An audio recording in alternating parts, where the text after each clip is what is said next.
Team, along with Sam Watson and his team, we're going to stand together and fight this disease. I come this way before, travel through the open door. Circumstances navigated the path, and life happened all so fast. No, it got lonely sometimes. You see, I know we couldn't make it. Even when I'm off beat, I still land on my feet, and nothing can shake me, cause I know life took a hold on. I never. This is where I am destined to be. I'm not ready to give up. I believe in the miracle of life. Life's a play for no rehearsal. Learn quickly, they'll come for your role. Games can play, can't take it personal. Cause the devil is a liar. I'm telling you the truth. It's all in what you do. Some things you gotta do. It's fight for millions. Take a second, see the blessing in it. But much expected, much is given. When I made the living, now I'm giving back to the children. Never let the power come first before your happiness. Yes, you can be the best if you go the distance. Mix a little sweat with your persistence. You know that the best things are never instant. Just shine up, let them see your brilliance. Get up, open up your eyes now. It's the moment of truth. No backing down. We're bringing it tonight. Oh, for the children, it's a given. You gotta give it, be a blessing. This my personal statement. Run the game like I'm aces. Learn and develop paces. Determined to be the greatest. Yeah, bobbing and weaving. They changing up like the seasons. Indigenous to the grind. So I do it for all my people. Jabbing the competition. Back up against the ropes. You fighting for recognition. I'm fighting just to promote equality where we lack it. Or cancer slowing our road. I'm confident we'll make it. We focus on common goals. Yeah. Give back, give love, giving something away. Never give up, stand tall to fight another day. 2 toes, 2 feet, I stand on the ground. I'm going wrestle and fight this final round. Life's a play for no rehearsal. Learn quickly, they'll come for your role. Can't play, can't take it personal. Cause the devil is a liar. Telling you the truth, it's all in what you do. Some things you gotta do.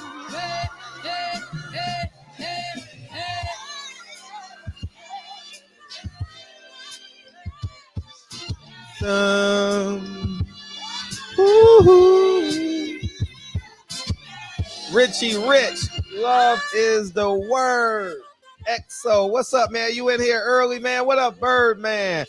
What up, West Virginia? Black Attack, JP, Era, JQ. I got it right tonight. Okay. KJ, what up, Bird, man?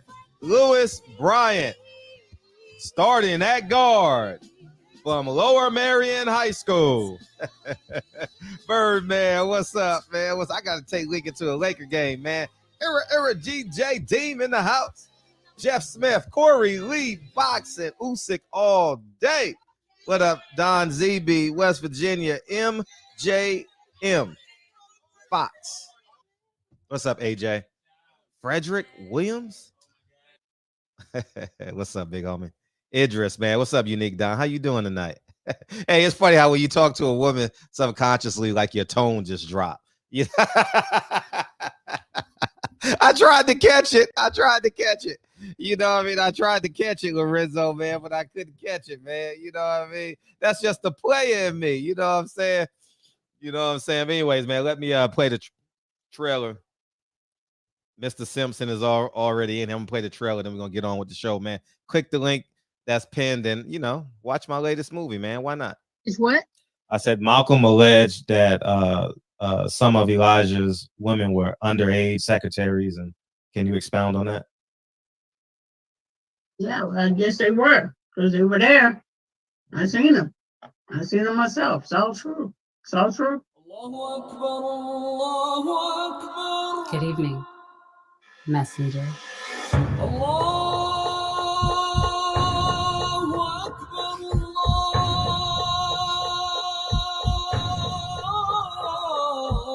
You convinced us that you were the last messenger.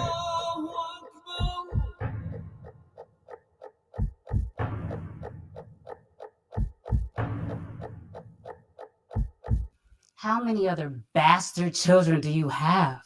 Click the link below. Where we at? Where we at? Click the link below. Oh, where? How did I do that? Okay. How many other Okay, there we go, man. Appreciate you, Lorenzo, man. On time, early and often, man. What's up, big homie? How you doing? What's up? Hey, man. Oh, I woke you up, huh? Oh, no. I slept earlier. Okay. You on the East Coast or you in Vegas this camp?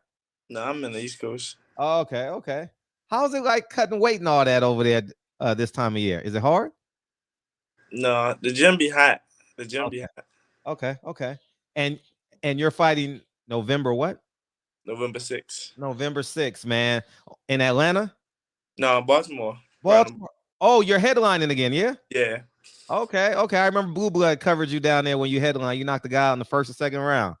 Oh, yeah. Yeah. What weight are you fighting at now? I think I gotta make 58 or 60. Oh no. You don't know which one? I always just make 58 most of the time. Okay, because you get the plus 2. Yeah, because I know you like cupcakes. You know what I mean? I'll be paying attention, man. What's up, Corey Lee Boxing? Awesome channel. Stay on your square. Appreciate you, big homie. Man, 158, 160, man. You disappointed me in your last weigh-in, dog. The one before that, yeah. I was like, I was all looking forward to you fighting. You came in. You couldn't get the guy in the ring, huh? No. Nah. He was about to get double his person. It was smart on his end though. Okay. How's camp coming? How's it's been good. Partners and all that? It's been good. Everybody been in camp. Everybody getting ready for fights right now. That's from my gym basically. So everybody been in camp. So it's been a lot of work. I sparred 10 rounds today earlier. Okay. Who's your sparring partners this camp? A lot of Jaleel Hatchet, okay. Trayvon.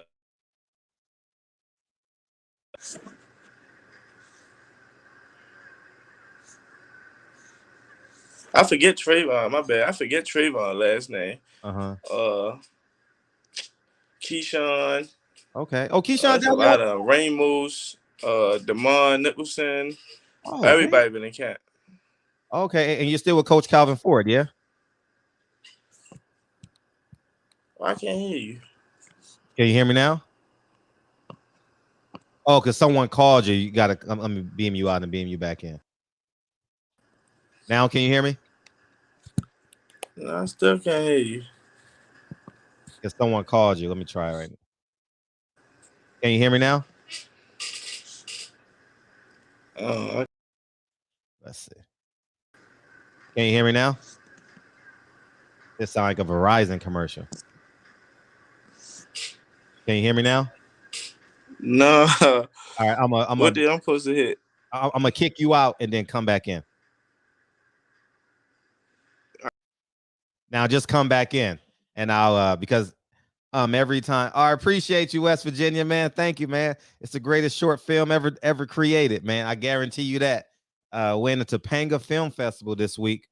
Our film is playing Saturday in Topanga, so hopefully it does well, gets rave reviews, and yeah, that's what we on. So yeah, man, we rocking out. He'll beam back in, and he sparred 9 rounds a day. I wonder, is he still vegan? There we go. Man, y'all loaded down there. Yeah. Keyshawn Davis is sparring you? No, not Keyshawn Davis. What the fuck is Keyshawn name? Dang. Williams. Okay. And Damon Nicholson, obviously, I know y'all do a lot of rounds together, right? Yeah. Yeah, it's been a lot of sparring. And you're still with Coach Calvin Ford, yeah? Yeah, definitely. Okay. How's that coming? It's great. We got a lifetime bond. Even if like anything was happening, that's like a father figure to me before boxing. Yeah, he seems like a upstanding man. You know what I mean? He may be mad at me a little bit because I don't like Floyd in his corner. You know what I mean? I hate when Floyd is doing all that yapping and stuff. So I think Calvin Ford should be able to man his own corner. That's just how I feel, man. You know what I mean? I get what But you that say. is so 160, man. 160 is kind of like wide open. Everybody's kind of quiet, or are you going to go down to 54? I don't know. I'm growing. Like I've been getting taller, so I don't know. Okay, 160 is quiet, man. It's like it's nothing. It's It's like really, it's no, not really no star. yeah, it's no movement. Jermall is there, but he's only fighting once a year, and he kind of goes away, um, in between fights. He doesn't necessarily like stay in between fights. You know, still talking and real active on the social medias. Yeah. Yeah. Tell us the ideal plan for you after November 6th. Who's the next? Who's next in line? I want to take somebody that's like somebody that's close and then maybe a gatekeeper, or I might just go gatekeeper first. But I think next year gonna be a big year for me. Next year? Yeah, next year should be a big year for me. Still independent? Yeah. Really? You have no aspirations of signing?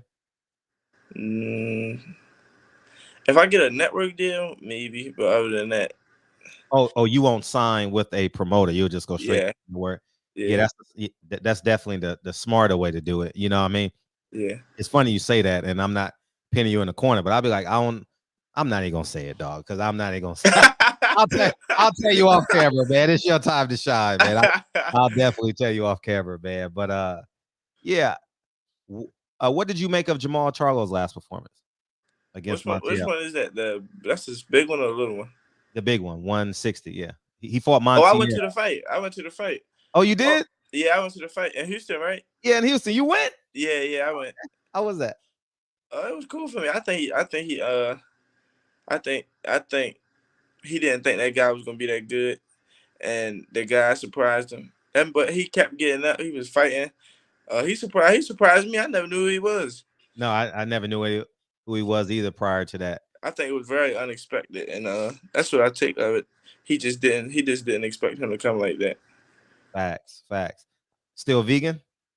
No, I need to go back now. Nah, you're not vegan no more, dog. The only reason really why it ain't even like I think chicken or anything is better. Chicken better.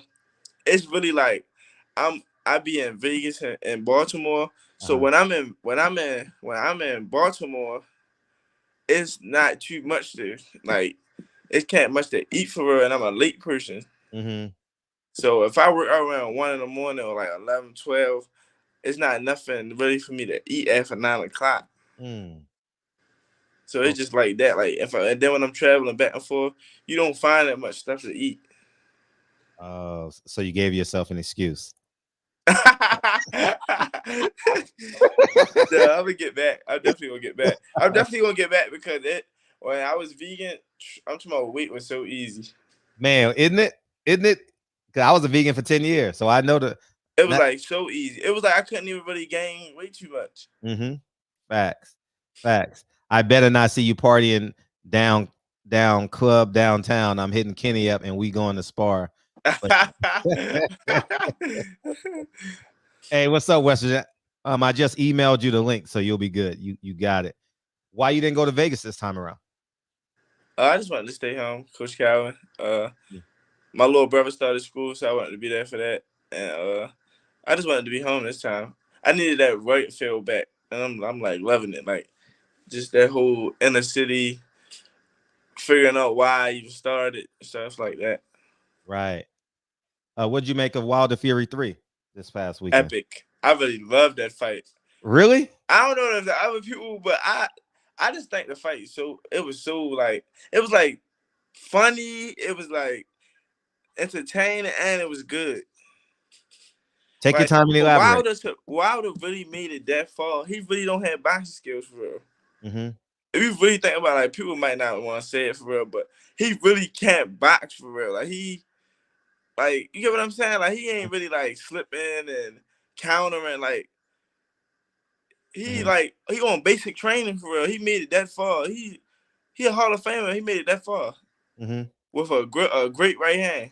Does that make him special? Yeah, to me, yeah, definitely. Yeah, And because definitely his heart bigger than he a warrior. yeah, that's Even when he got up and Spurs was trying, he was still he was still trying to fight.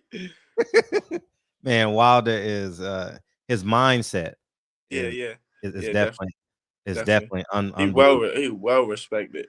True, Hmm. he a true warrior. If he needs some skill, like if he had some skill, like he'd be dangerous. Like Do you not even think that much skill, just a little something like more moves and stuff. Defense. like what would you want to add if if you was in camp with Wilder for one fight? What's the first thing you would want to add? His defense. His defense. Yeah, because he like you could see when he was just taking the hits, or he was just pulling back, or he was like he wasn't like he was getting out. He wasn't getting out the way of him really. Mm-hmm.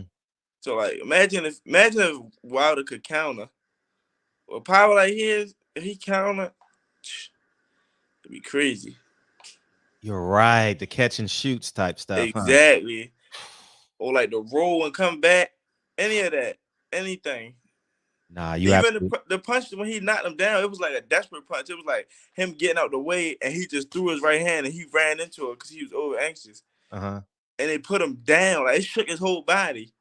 So imagine if he had something else to come with. Mm-hmm. Fred, which channel? The one without the lie, just the barbershop conversations. What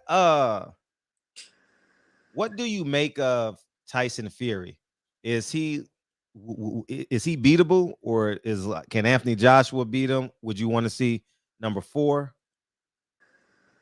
I don't think nobody. I don't think no heavyweight could beat him right now. Mm. No, I think he fight like a little guy, but he that big. Like he can actually fight. Like he throwing body shots, coming back up top, uppercuts. He in the inside throwing small shots. Like you don't really see heavyweights that much no more. That's really fighting. Like they don't really know how to fight. Like it's more like see who's strong, or like punch for punch. It ain't too many really putting things together. He really putting shots together. Right. Right. You know what I noticed too? That um the game plan in round 1, like you could tell what they wanted to do in round 1 Yeah. and maybe half of round 2. Why do you think like he deviated from the game plan? It seemed like round 1 seemed like it was a hell of a round. I think you talking about Wilder, right? Yes, Wilder. I think his condition played a big part. You can Mm. see like he didn't have the energy to bend down that. When you throw them jabs to the body, they was working, but when you throw them, it take a lot of energy to go, because it's a quick thing. It's a type of quick thing. It's a quick punch because you can easily get hit, but if you throw it quick enough, you ain't gonna get hit. So I mean, I think his towards the rounds went, I think his energy went down, and that's how it changed. But I think the plan that Malik Scott had it was better than from the first fight. Yeah. He looked better than me. Yeah. Yeah, I definitely would say like the game plan in round 1 was definitely the game plan, because over time I think he would have softened Fury up and obviously landed that train of a right hand. Yeah. I don't think nobody else would beat Wilder though. Like, I think them two is like the best to me. Mhm. Like I don't think Wilder loses to Ruiz, Joshua. I don't think he loses to none of them. Because none of them can't really know how to really rough him up like that. Right. Or have to, like, you gotta really be not scared to really go into Wilder like that. Because you can it could be a snap of a finger, he can put you out. Right. Right. We got some fights coming up. Some of your partners, man, Shakur Stevenson, Jermall Herring. How do you like that one? I love that fight. I might go. No, I'll fight probably 2 weeks, so I'm not gonna go. But I think it's gonna be tougher than people think. And Shakur, I love Shakur. We didn't grow up since I was 8 years old. I used to go to nationals and go to Shakur gym and fly with him, drive with him. But I think the fight gonna be harder than the critics think. I think they really like just trying to think Jermall. Like Shakur is great. His distance, he done mastered the distance. Isn't that crazy? That's so young, huh? He done mastered. I done been in the ring with him. It's like something crazy. Like he the distance he got is just it's crazy. But I think Jermall is he tough. So I think, and he like tacky, like he like you can't really find nobody to fight like Jermall for real. Mm-hmm. So I think it's gonna be a good fight. And then it's really like they friends, but it's like they really both want something big in their career. So it's like they really gonna have to fight each other. Right, right. Can you pick a winner or no? I'm gonna go with Cora. You gonna go? Yeah. It's speaking of Shakur, and you're real good at that too. When you go to your high guard and stuff like that, you're Yeah, really good at distance as well. Like you yeah. you're really. Where does that come from? Is it from film study or is it just drilling or? I think it came from a lot of things. Really, probably experience. So I'm the youngest out of like everybody. Like everybody that like all the known prospects now, and all the ones that's champions that's young. I grew up with all of them, but I'm the youngest really. Mm, So just getting in there with them at a young age, or seeing them and stuff, seeing them spar with people, you just pick up on things. I was always a person that I used to just sit there and watch Tank spar for like months, years, and mhm. just pick up on things on my own. Try it when I get in sparring. Right, right. How's Tank looking in camp? Oh, he looking amazing right now. This the smallest he ever been. I can say that. Like he been taking care of his body some. So that's a good thing. He not walking around 50 pounds, 40 pounds heavier like you usually do. So Yeah, I that's a, noticed that he got a little. that's a big step for him. Yeah, I that's a think little. he personally don't like Rolly, so like he really, he really, he ready for real. Yeah, that's a personal level of maturity on his part as well. You know Yeah, that he says, I'm not going to go up 30 pounds or 40 pounds. I saw him on the speed bag today, and because the speed bag was taller than him, well, everything is taller than Tank, but yeah, anyway, but I could see how I'm short too. So what am I saying? But I can see the leanness in his body when yeah, yeah, and I'm like, oh, he's really, really getting yeah. in shape. And I root for Tank so hard, man. He reminds me of some of my students. I just don't like Leonard Ellaby, man. I just don't like that. You know what I mean? I just don't like him. And Floyd, man, I just don't like how they moving it, man. Because I think Tank is a great talent. I think he's a great Yeah, talent. And I think they moving him kind of like a circus. I think he can beat those guys. And I think those guys will, like how you came in and said about Deontay Wilder, win or lose, Tank is gonna come out the victor because his yeah, skill set is so goddamn high. yeah. But I didn't see him do like crazy things, so I know like he really got a lot more to show for it. But I mean, I'm not in his business or none of that, so I don't know why they're not fighting him. So I really Yeah. can't answer that. But I really believe he the best out of everyone. So I mean, and he would be the favorite. I would yeah, pick Tank to be the favorite. His toughest fight, I think, would be him and Devin. I think Devin poses some challenges in terms of distance, yeah, that's what I say too. in terms of intellect. I think that's a great fight, but Yeah. you know, they chose Rolly. How many rounds did that fight go? What Rolly fight? Yeah, yeah. A round and a half, two and a half. I don't like the way he fight at all. He's. I don't see how. I don't see how he got there. Me either. He has no credit. Like when Devin and Shakur and Tiafimo and all of them was coming up, they had to face like Tank was coming up. They had to face like Tank for Pedraza. Like don't know nobody really fought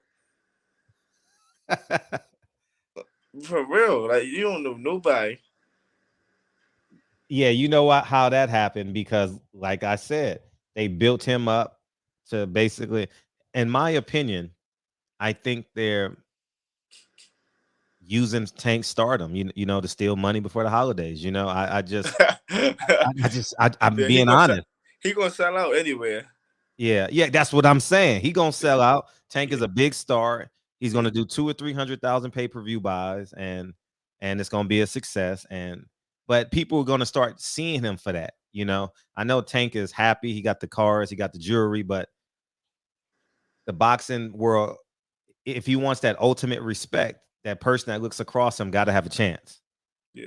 You But understand? me personally, knowing Tank, I don't think it's gonna happen for too long. I don't think that's gonna be the case for too long because I know how Tank is. Like if Tank start to see getting comfortable, he ain't gonna like it for real.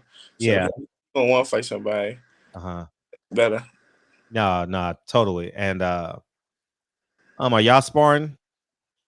We sparred last camp. Oh, really? Oh, yeah, in Vegas, right? Huh? In Vegas? Yeah. So I don't know. We might spar a little bit. Oh man. Hey, what do y'all bet?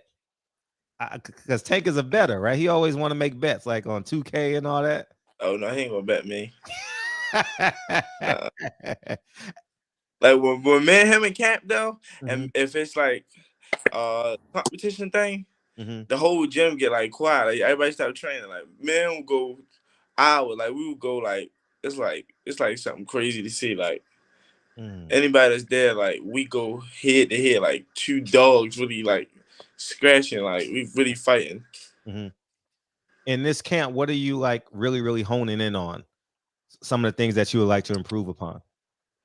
Experience, learning things, really getting comfortable with pro. Like every fight, I want to get more comfortable. I really think that's really the thing. When you're an amateur, when you like a great amateur, a good amateur, or you really have to fight, it's really just about getting comfortable at this point. It's really about me maturing in the ring, learning things, the experience, getting comfortable. What's up, Kyle? Kyle, can you hear me? Kyle, we can't hear you, dog. He said that. He froze it. No, he got that Obama Wi-Fi. You know what I mean? He got that Obama Wi-Fi, so we gotta kick him out. Caleb Plant Canelo. I love Caleb. But I just don't think nobody can beat Canelo right now. How many rounds you did with Caleb? I'm pretty sure y'all did some rounds. I ain't spawned. He went at the time. That was weird. At the time, right? I actually spawned, but at the time, I had to respect him because at the time he was fighting a right-hander and he didn't want to spar a left-hander. So I mean, I can see why he did that. Nah, that would be like some Hall of Fame work. You and Caleb Plant. Yeah, I would definitely love to spawn. He know that I talk to him all the time. Yeah, man, talk about shoes. We barely even talk about boxing, really. We talk about shoes and like the struggle and where he come from, where I come from, stuff like that. Yeah, he has a hell of a story. What's going on, man? What's up? Oh man, nothing much, man. Man, looking forward to seeing you get back in that ring. Yeah, definitely. Were you at the Wilder Fury fight? Oh no. I was at the second one. I was at the one when he got his ass for the second time. I was at that one. Yeah. So I was at the Tank fight versus Mario Barrios. And then I was at this fight. I was there too. The energy in Atlanta is fucking crazy. He a star. I mean, he gonna do that. He gonna do that regardless. Like me personally, knowing us being from the same place, so we basically got like the same fans, kind of. Of course, he got more because he had a big stage, but we got like the same crowd, kind of. As much as we love him every day, they gonna ride with him. Like we gonna go wherever. We gonna go wherever he fight at. Now, can you tell us how it was Atlanta versus being at him at home? What was the energy like? Could you match it? I mean, Atlanta was more like party type of like show out, like the Atlanta's like a star city now, so it was like from hip hop, it was like more of that type of, but it was like electric. But Baltimore was like,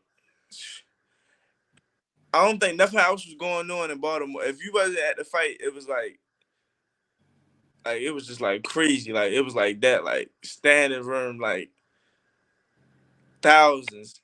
I'm not sure how many thousands, but like packed, sold out. It's like a different type of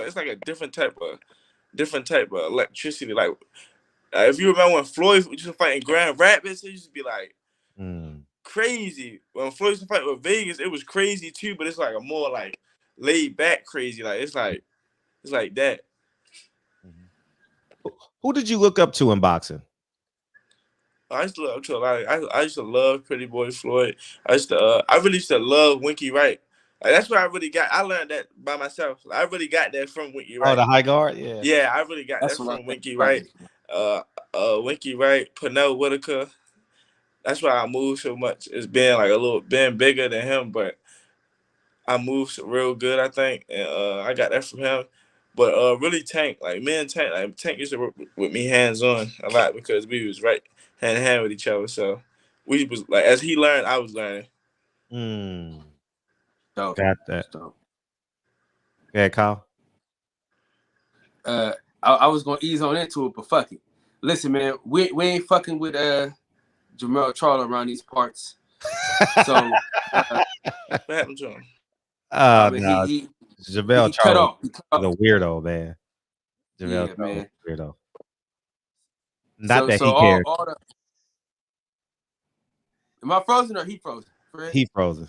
Go ahead. Oh, there you go. Yeah, man. So all the merch that we was gonna buy, we need you to go ahead and drop some so we can that's crazy. Everybody been hitting me about merch. I'm dropping the Friday before I fight. So That's I too think late. That's too late, man. I think that's the 30th. Man, that's too late. For the 30th? Nah, I fight the 6th, November 6th. But I'm gonna drop my merch on Friday the 30th. Where's the fight at? In Baltimore. Oh shit, man. Yeah. Fred might have to fuck around, Fred. Yeah, come down. Same day as Canelo. And yeah, same day. Hey, you and Tank need to stop playing. Truck and Tank shirts, man. Stop playing. What are y'all talking? Y'all in the gym every day. Y'all got the whole city of Baltimore ready to support y'all. Yeah, Truck and Tank. Like Truck and Tank company. Man, just all you got to do is replicate those trucking shirts. You know how it says trucking company, whatever it is? Truck and Tank. Just put that shit on there and just sell 5,000. That's a fact. Because Tank don't got no merch either, man. I be like, Tank, I've been wanting to buy some of Tank stuff too. He ain't got nothing. Why he ain't got no merch? Yeah, Why you ain't got no merch? We talked about it one time, but I don't think it'll be on Album for real. Man, it's gotta be, man, because y'all get 100% of that paper is yours. You know what I'm saying? You print out them shirts, niggas gonna buy them. That's for damn sure. Because I've been trying to get you and him. I've been trying to get y'all hoodies forever. I buy all my favorite fighters and shit. I buy their hoodies, all their merch and shit. You know what I'm saying? Now I gotta get some new hoodies because I need a purple and orange one. If you could do that, a black, purple, and orange one. Because I can't wear this shit no more. You know what I'm saying? So, yeah, man. Are you in the off season? Are you a basketball player or? I was like an all around athlete. I could play anything. Like me and Cole go at it hard basketball, like betting thousands. Yeah. Whatever. We play, and we have a good time. I heard Terrence is real nice. I never got to play him yet, but yeah, I play all sports, football, basketball. I was just an athlete. I'm like super competitive. Like I don't like losing. What made you choose boxing over all the other sports? Don't like losing. I used to be that kid that I used to be that kid that like say if you was a parent, like his ass is so loose. Like he like you don't want to play with him because I'm like fussing at your child and all that. Like we lost because of him. Like I'm crying and all that because we lost. You got a great frame to be a football player. Yeah. A crazy great frame. Yeah, I be thinking about it now. Baltimore Ravens fan? Yeah, definitely. Hey, Lamar Jackson is a beast, ain't he? Yeah, superstar, ain't he? Yeah, that motherfucker bad to the motherfucker. Dana Jones asked, you fighting at the Hilton? Oh no, that's the 30th. The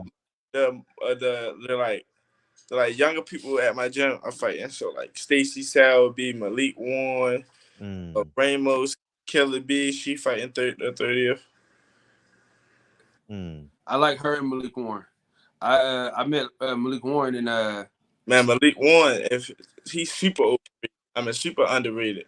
Like that kid is good. I just think it's like little small things like us being where we from and opportunity and like his situation really like that, things like that. Speaking of opportunity, what was your biggest obstacle or hurdle growing up? Biggest obstacle, probably like death. My family, like a lot of my family, like being from Baltimore, most of my family is like street. I have a big family, and my family like they big in the streets. So losing people was probably my biggest hurdle. Drugs and alcohol and gangs and all that. Shootings, jail. Like a lot of people don't realize jail for a kid. Like you gotta think then when like my grandfather got shipped to like my grandfather was in the feds when I was like 9. He just got out when I'm 21. So and then he was getting shipped to like federal penitentiaries in like Pittsburgh. So like kid can't really you not really see him that often. I probably seen him twice a year sometimes. Like he was out for 15, 16 years. So it was like I probably seen my grandfather 2 times. But it's like my uncles was locked up, everybody. So it's just different things. Then my uncle passed away. So just like street things that a lot of people like I chose to not do nothing with it at all. And I think I'm really changing my family because I'm choosing that. And so of course the ones under me gonna change. And like I'm even changing my brother changed. My brother changed, my mother changed, most of my family changed because they see that I can do it. But like this prior things that happened before me it was affecting like me and my little brother. Like people don't realize that you really affect the people young that care about you. Right. Who's some of your father figures or male role models that had a great impact on you growing up? The first one was my uncle. My uncle passed away last year, like July, and then my other uncle Raheem. He's a big father figure, and Coach Calvin. They really the main guys I'd be around. Coach Calvin is very impactful in that region, huh? Yeah, definitely. How many kids do we have in the gym on a daily basis? How many kids? Yeah, on a daily basis. Shit. In the morning we got approved. I mean, it's probably like 90 people.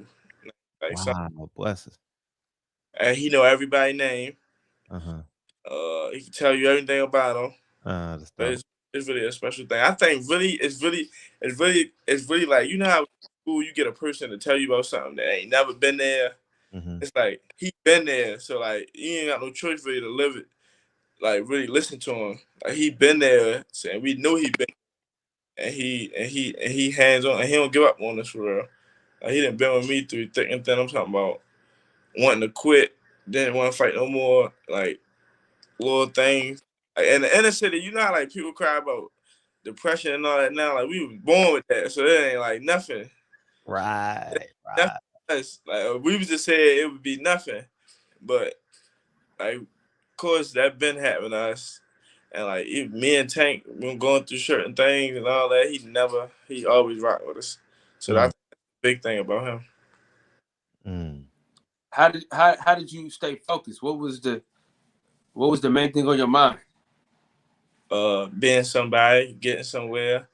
My little brother and jail. Jail, right? I don't know about all this, but I can tell all the youngest who watch it, jail is not nowhere you want to be. No, it's definitely not. I spent 2 days in jail. That shit ain't no joke. Nah. Oh, you spent the night in jail? Also, yeah, man. I spent 2 nights in jail for petty theft on a Sunday. I was in college, and I needed I didn't have nothing. I didn't have any money. I didn't have nothing, so I had to do what I do, and I got caught by loss preventions. Man, I don't see how jail is not a bigger issue. Like all these other things you heard about, like the way they really treat jail people, like that shit is bad. I know. Nah, tough. And that shit got me straight. Hey, I ain't gonna lie to you, nigga. Hey. I woke up. I thought it was the morning time. Bro, I asked but you don't know the time. Maybe the time, dog. It is the weirdest. You don't know what it was going on. You might think 4 hours went by. It probably was 40 minutes. Facts. 30, like you don't really.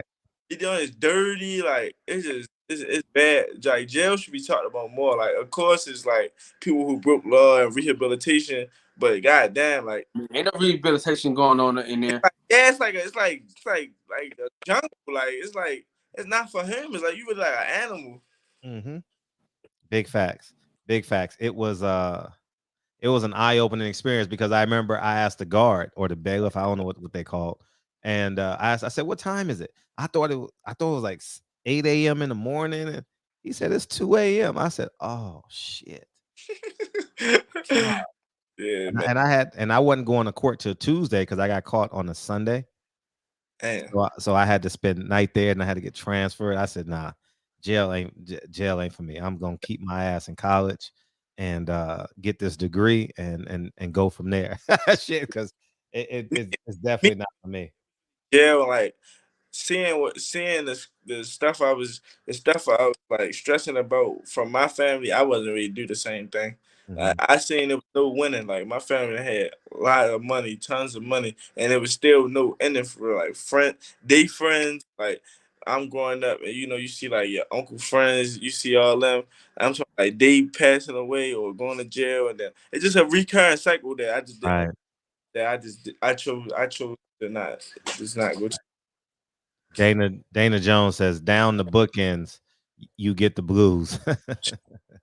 Hey, Yeah. whatever that is, the bookings, bro. I'm telling you, that jail, like a lot of kids get into stuff and they don't know it be too late. Like once you become the system, I really think like I got a friend that's really like part of the system. Like locked on when we was 15, Mhm. like juvenile life, come home. All you really know is the jail, and then you think these guys coming home from 6, 7 years, no money, barely no family. It's like a reoccurring cycle. Like it really happens again. And once you really become it so early, it's just it keep happening.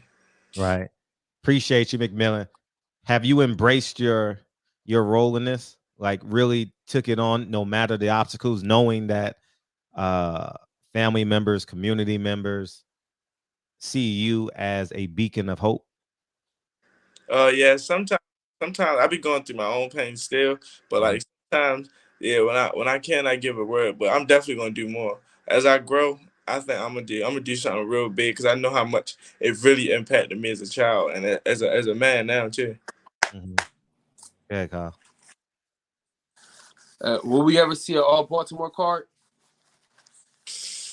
Uh, I really don't know because like I really can't say because just the whole Floyd thing and stuff like that. Like me not wanting to sign, of course that's gonna be an issue. Mhm. So like I really don't know. Hopefully Tank come out and he might do a Floyd done, but if he not, then I mean I really say How would that how did y'all leave off? Because I know Floyd wanted to sign you real bad. I remember him going after you real hard. yeah. How are y'all today? Still good? I Relationship was up? I was skating with him probably a month ago. I went skating with him. We Good.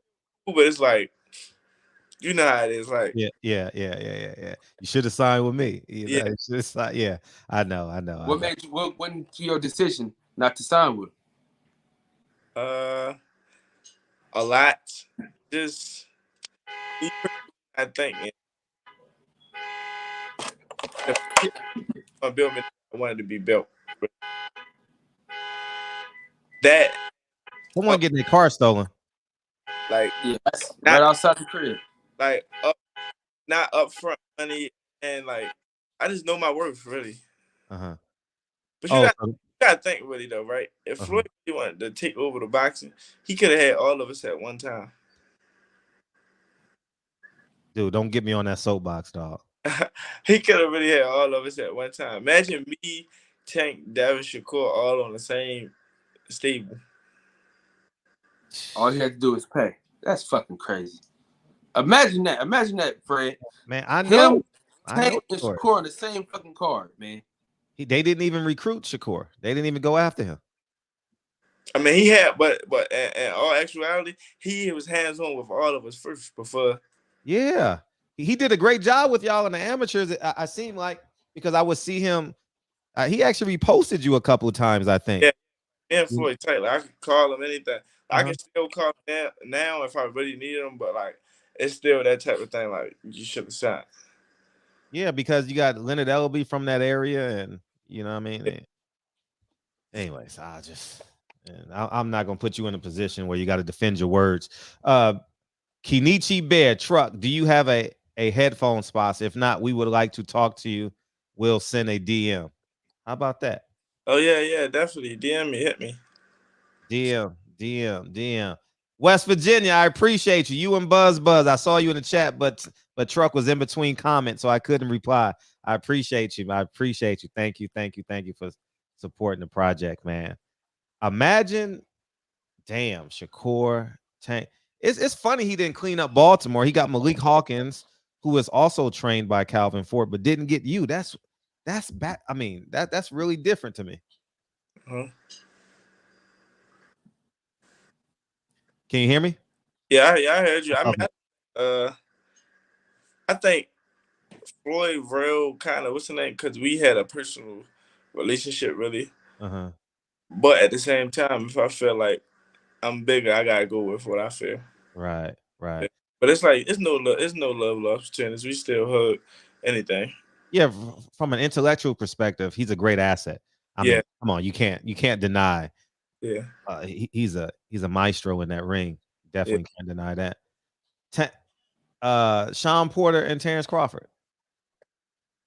I think it's gonna be tough. Man, before I came back to Baltimore to finish training, when I was just like starting to work out, I always work out, but like when I was just starting to get back into like fighting again, me and Sean was in camp together. Really? And we shared the ring for probably like 2 rounds, right? 2-3 rounds. Like this both our like first week. And it's like people don't appreciate Sean really. Like when Sean can really fight though. Like being in the ring with him, Sean can really fight. Like it might look tacky, but in his mind, he got something. He know what he doing. You know what I'm saying? Like it look crazy, but he know what he doing really. So what? He's like the Buffalo Bills, so that's why it is how it is. Yeah. He got to show up. He got to show up on Championship Saturday night. But I think if Terrence knock him out or stop him, it's no other fight to be made. Right. No other fight to be made other than the Arrow fight. So I don't know how that's gonna work out, but there's no other fight to be made if he stop him. Yeah, they better. I got him stopped too. You think he's gonna stop? He's gonna stop you. What round? It's gonna be like 9-10. Yeah, it gotta be late. It's gonna be late. It's gonna be late, but he's gonna get his ass though. What problems did or obstacles, or excuse me, I'll reframe it. What did Sean do well in the ring that you were like in the ring? I never seen that before. Oh, good. Like usually when you get experience, most top fighters make the same moves, kind of like certain things know what's happening. Like you know what's gonna happen most of the time. He like janky though, like you can't like his movement like a little different. Like he just do weird stuff that I don't think Terrence can practice for, or like nobody don't really fight like Sean. And he throws shots like they ain't necessarily one hit wonder shots, but they like it's just like something annoying. Like it's just annoying. Like he just all up on you the whole time. How were you able to minimize his pressure? Because Sean likes to come forward and create angles. So like I said, we shared the ring like for 2 or 3 rounds probably, or like 5 minutes straight, something like that. It took me a little minute though. Even when I got out the ring, I still was like, damn, I can't wait to spar him. Like I got and you something like even when he fought Earl ain't figure out till later. Right. Because you got good point. Your space with him because he's strong. He really like my size for real. Yeah, you're just 4 inches taller, right? Yeah, I'm tall. We talk like I was jabbing. I could jab him and keep him at bay most of the time. Mm-hmm. But like he strong. Even when we like tussle a little bit, you can tell like he really he a big welterweight. So you think Terrence Crawford definitely got to be on this A game to defeat Sean Porter? Yeah, definitely. But Terrence is great to me. So I think he wins, but if he stops him, I'm gonna be like amazed. Yeah. Nobody don't really stop him. Yeah, if he stops Sean Porter, I'll be shocked. Yeah, nobody stops Sean. Sean make if you get looked at as an A fighter, when you fight Sean, you be B. Like nobody game plan go right with Sean. Mm-hmm. Except for Kell Brook. I think I'm way better from there. What's up, Duncan? I think Sean a whole different fighter from then. So who wins? Errol Spence, Bud Crawford? It's a toss up. I don't know. I don't. I think Terrence. I'm gonna go. I don't know. It's a toss up. What's up, Duncan? Appreciate you, man. But listen though, you know one thing. Do you think the fight gonna happen? Like, remember how Keith and Danny Garcia fought? It was like the last 4 rounds, 6 rounds. They probably fought for real. Yes. Or you think Terrence and Errol gonna really fight? Or they gonna respect each other? I think it's gonna be a fight, man. It's gonna be a fight. I talked to Red Spikes, man. That's gonna be a damn fight. Yeah, they can stop Earl. Who think he said Terrence is gonna stop Earl? That's what he thinks, that the Errol Spence fight is an easier fight than the Sean Porter fight. I mean, stylistically, it is because yeah. But in reality, it ain't. Nah. Earl is a monster, man. I want to see him get them hooks to the body. Man, any fighter that has a big time jab is at that A level is hard to beat, man. Yeah, definitely. You know what I mean? Hey, it's a fight that need to happen, I think. I'll DM you, Dunk. We gotta have you on the show. Dog. Hey, so how's camp going? Are y'all training in Barry Hunter's gym? How does that work? Because I haven't seen Tank with or you with Calvin Ford. And so how was that? How was the logistics of that working? Because I see Barry Hunter training them. I see Boog training them. How was that? It's just like when you from your city, it's kind of hard for Tank to like. Our gym is like in the inner city, so it's kind of hard for him to like just be around. So he just go back and forth. That's dope. Yeah. That's impressive that y'all are working y'all way towards embracing like y'all roles in the community. Yeah.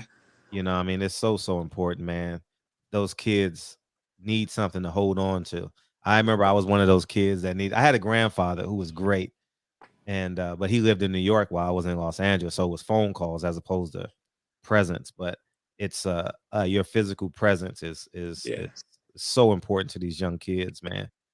Yeah, and they really treat us. They really treat us good. They treat when you starting to like go up really, you really want to be treated like regular, really. And then they really treat us like, of course they look at us high, but they really love us. You can tell like they worship the ground we walk on, really. Right. Yeah, Kyle, he's about to. No, I was just saying how amazing it is, man, to be able to be touched in a good way, as far as, you know, they having somebody to look forward to. Yeah. You know, so when they can see you, they're like, oh shit, man, we could. They could really big. Yeah, definitely. When you getting your mural? Definitely soon. They asked me one time, but they asked me, right, and I said I don't think I'm meant to be up there yet. And he was like blown away for some reason. I said I don't think I gotta become world champion first. Yeah, that's humble, man. That's humble. Yeah. No, that's definitely important. Getting back to Terrence Crawford, and have you sparred Terrence Crawford though? You have, right? Sparred him when I was like 15. When I was on I probably like 15, 16. I was on a youth championship team. He was playing a big team, and he was training in Colorado. Yeah, he hit me so hard one time in the body. He's stronger than I think a lot of people think. Yeah, I realized. I keep telling Fred that, man. He don't be listening to me though. I think he hit harder than a lot of people think. You know what? I'm gonna agree with y'all. I haven't seen him yet, but last week was the first time I actually saw him work out. And I didn't know he was that big. Like he's really I didn't know that because he's never had a workout. He's never had to promote himself now. Now he's selling these pay-per-views. Now he's like, oh, I got to get out and do certain things. And definitely. He's definitely bigger than what I thought he was. You know what I mean?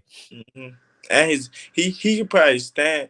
He can probably stand up straight and scratch his kneecap. This is how long his arms is. Sean can't beat him then. No, I keep telling you that. No way. If his arms are that long, bro, no his arms are long, bro. I swear. Bro, listen, if whatever you recorded from the day you see him train or watch him really, his arms is really out here. Like his arms is long. He be further than people think. Right. I've been trying to tell this nigga that for like the last 2 years. But him, Bo Mack, and Terrence Crawford got some weird shit going on. But I've been trying to tell this nigga from the beginning. The motherfucker is stronger than what you think he is. He bigger than what you think he is. Yeah. His arms is longer than a motherfucker. I like to say he scratch his goddamn ankle standing up, but you know. Yeah. The motherfucker. That nigga arms long. The nigga biggest. I'm like, cause I'm right next to the nigga.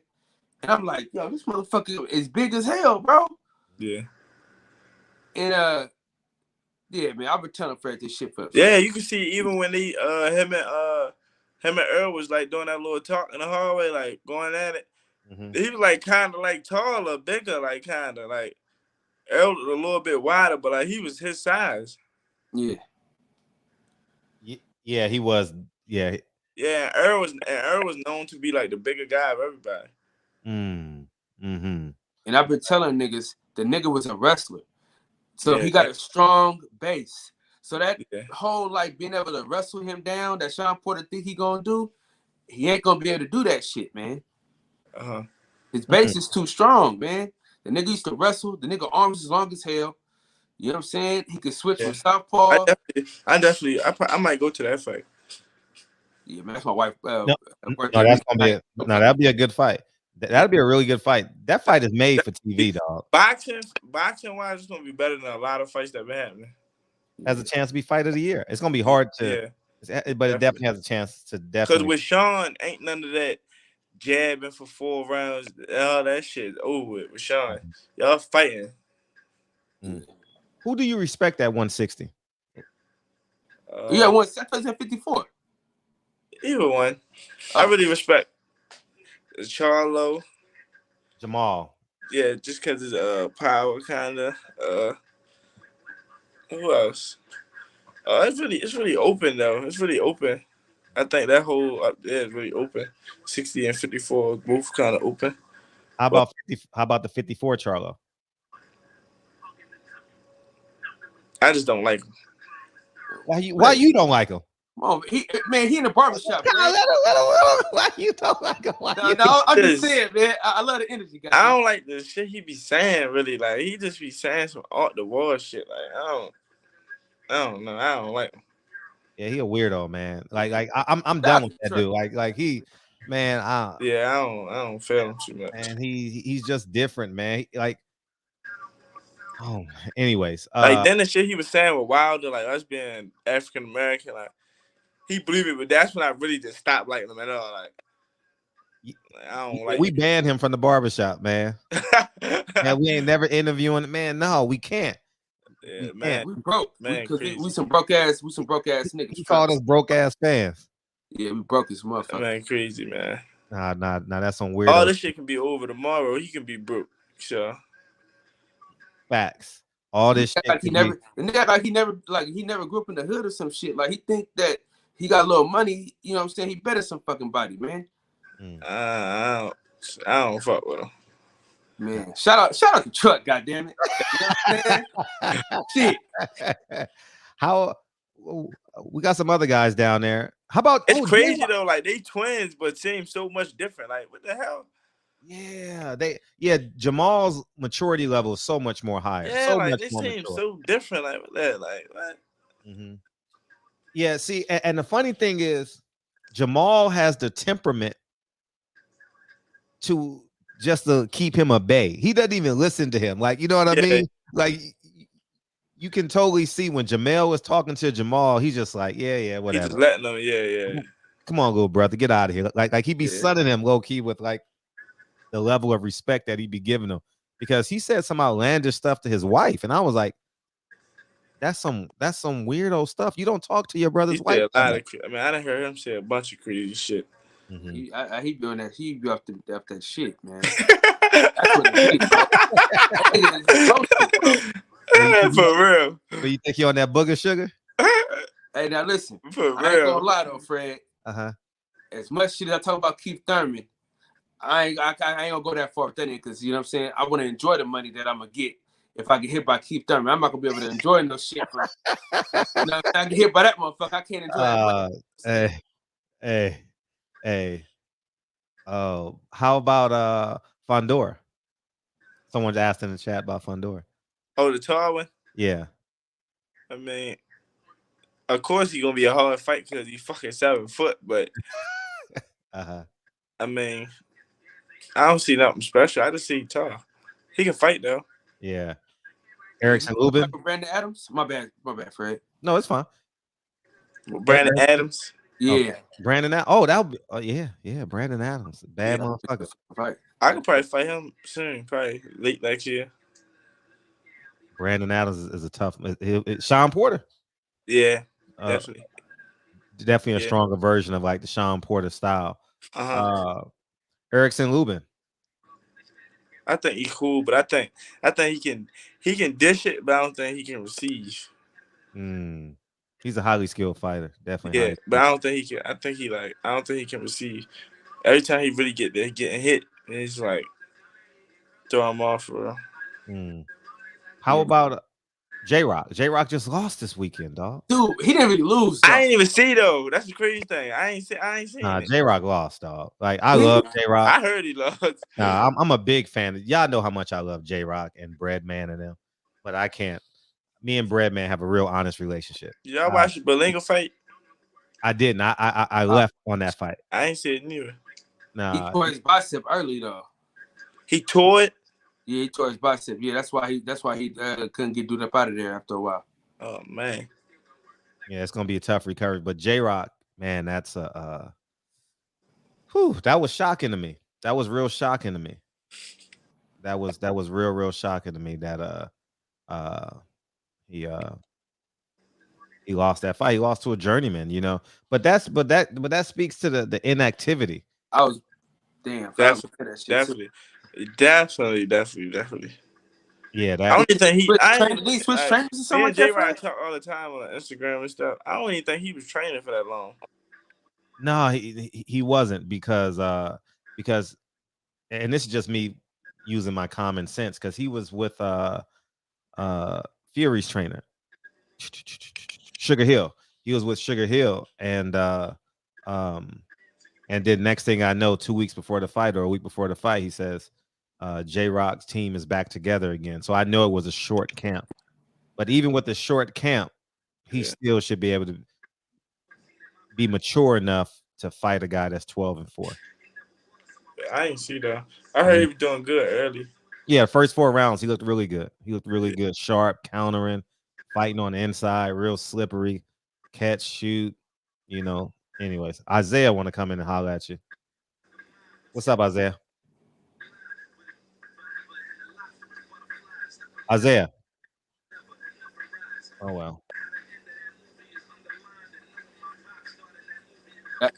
That's why he should have just had Greg Hackett as his head trainer. Man, I told him that shit. Whoever trained him when he fought her, he was so focused. That was Breadman. That might be. You know what? There's 2 performances that you see in his eyes he was focused that fight. Like him, and I'll tell you another performance that I was impressed with. Stevie Fulton's last performance. He bad. He the truth, cuz. He the truth. That was a hell of a performance by that young man. And that J-Rock versus Leo, right? Yeah. Yeah. Yeah, Leo. he the truth. Yeah, that was a 4. Yeah, Angelo Leo. Yeah, that's a 4. What weight is that? What weight is that? 22. Yeah. We ain't seen nothing yet, though. Huh? We ain't seen nothing yet. Oh, he fights on the 27th. Yes, sir. He fight Brandon Figueroa. Right? Yeah, that's gonna be that's gonna be over 1,000 punches thrown for sure. Do you think any of them in that stable can beat a monster? Hell yeah. Cool boy washes him. wash. Who will wash Monster? Man, they Cool put Boy Steph will watch that man, fam. I'm telling you, she wouldn't be close. man. Hey, when it happened, I mean, you know, That little motherfucker Hey, you can got hit. put some respect on his he ain't gonna name. be able to hit him Hey, though. Hey, Fred, that little motherfucker can hit. Man, Zoe, man, that motherfucker is a problem. Man, he is I don't see him getting washed. He's a problem, by man. nobody. He too little, man. He too little, man. Man, that little motherfucker can hit. He a problem, dog. And he's skilled. He highly skilled, man. You see the motherfucking bike shots he threw at 122 pounds? Yeah, he a problem, dog. Man, he can fight. Fucking Cool Boy, man. I mean, we could. Hey, listen. You're part of the barbershop. You know what I'm saying? You know what I'm saying? So gonna fight.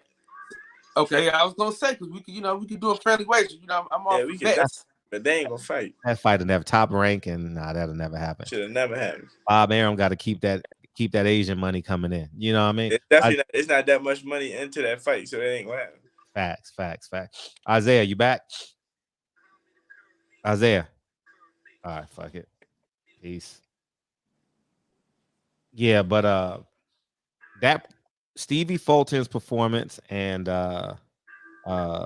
J-Rock's performance come to my head when I say I actually saw Michael Jordan with boxing gloves on. You know what I mean? Like it was just, I mean, that shit was masterful. So what's the name? Boots versus what's the name was crazy too. But he ain't fought nobody yet. Like he ain't fought no one that nobody. Listen, Fred. Nobody ain't do that to lip and nuts like he did. I mean, Fred don't listen, Truck. No, but I'm saying like if I'm a varsity player and I'm beating up on JV players. No, I didn't done real round him. He can fight. No, I know he can fight. But he still got to do it. How you gonna get mad? Nobody want to give him no chance. Niggas scared to death, man. But they got to go find somebody. Nobody don't say his name. They don't never say his name. I'm hoping. Turn that music down, though. I can't think of dude. I don't know how to say bro name. Yeah, so the dude that's fighting your favorite fighter. I hope he get not hurt, but like I hope something happen where he can't fight. So your boy got to fight Boots. Who?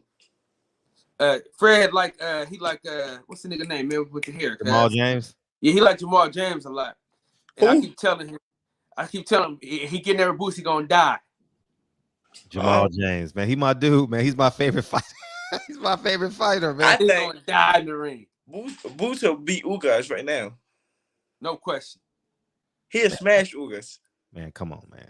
Fred, he will smash Ugas. Man, come on, man. Y'all gotta put some respect on Ugas. I ain't never been in the gym with him. Hey, he will smash Ugas right now. He don't know, man. Truck. We've been in the gym with the nigga. We know what's going on. He don't know. I know he a problem, but Ugas is an Olympian. He's a pro. He's a Cuban. Fred, he was supposed to be an Olympian. He beat Gary Russell's brother. He beat him. He beat him twice. No, Gary. No, the last fight. He came back and beat him. Bro, they gave it to him. They didn't. They gave it to him. Okay. Everybody tell you that.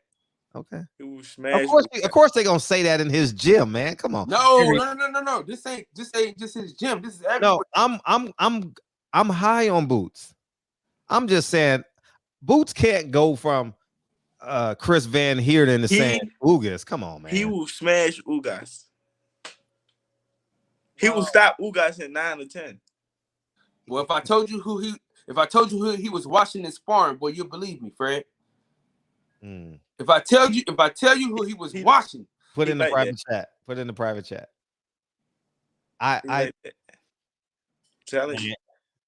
I'm very impressed with him. I saw him on Showbox and instantly became a fan of his. But there are levels. Nobody want to fight him. Look in the private chat, Fred. Look in the private chat. That boy can fight.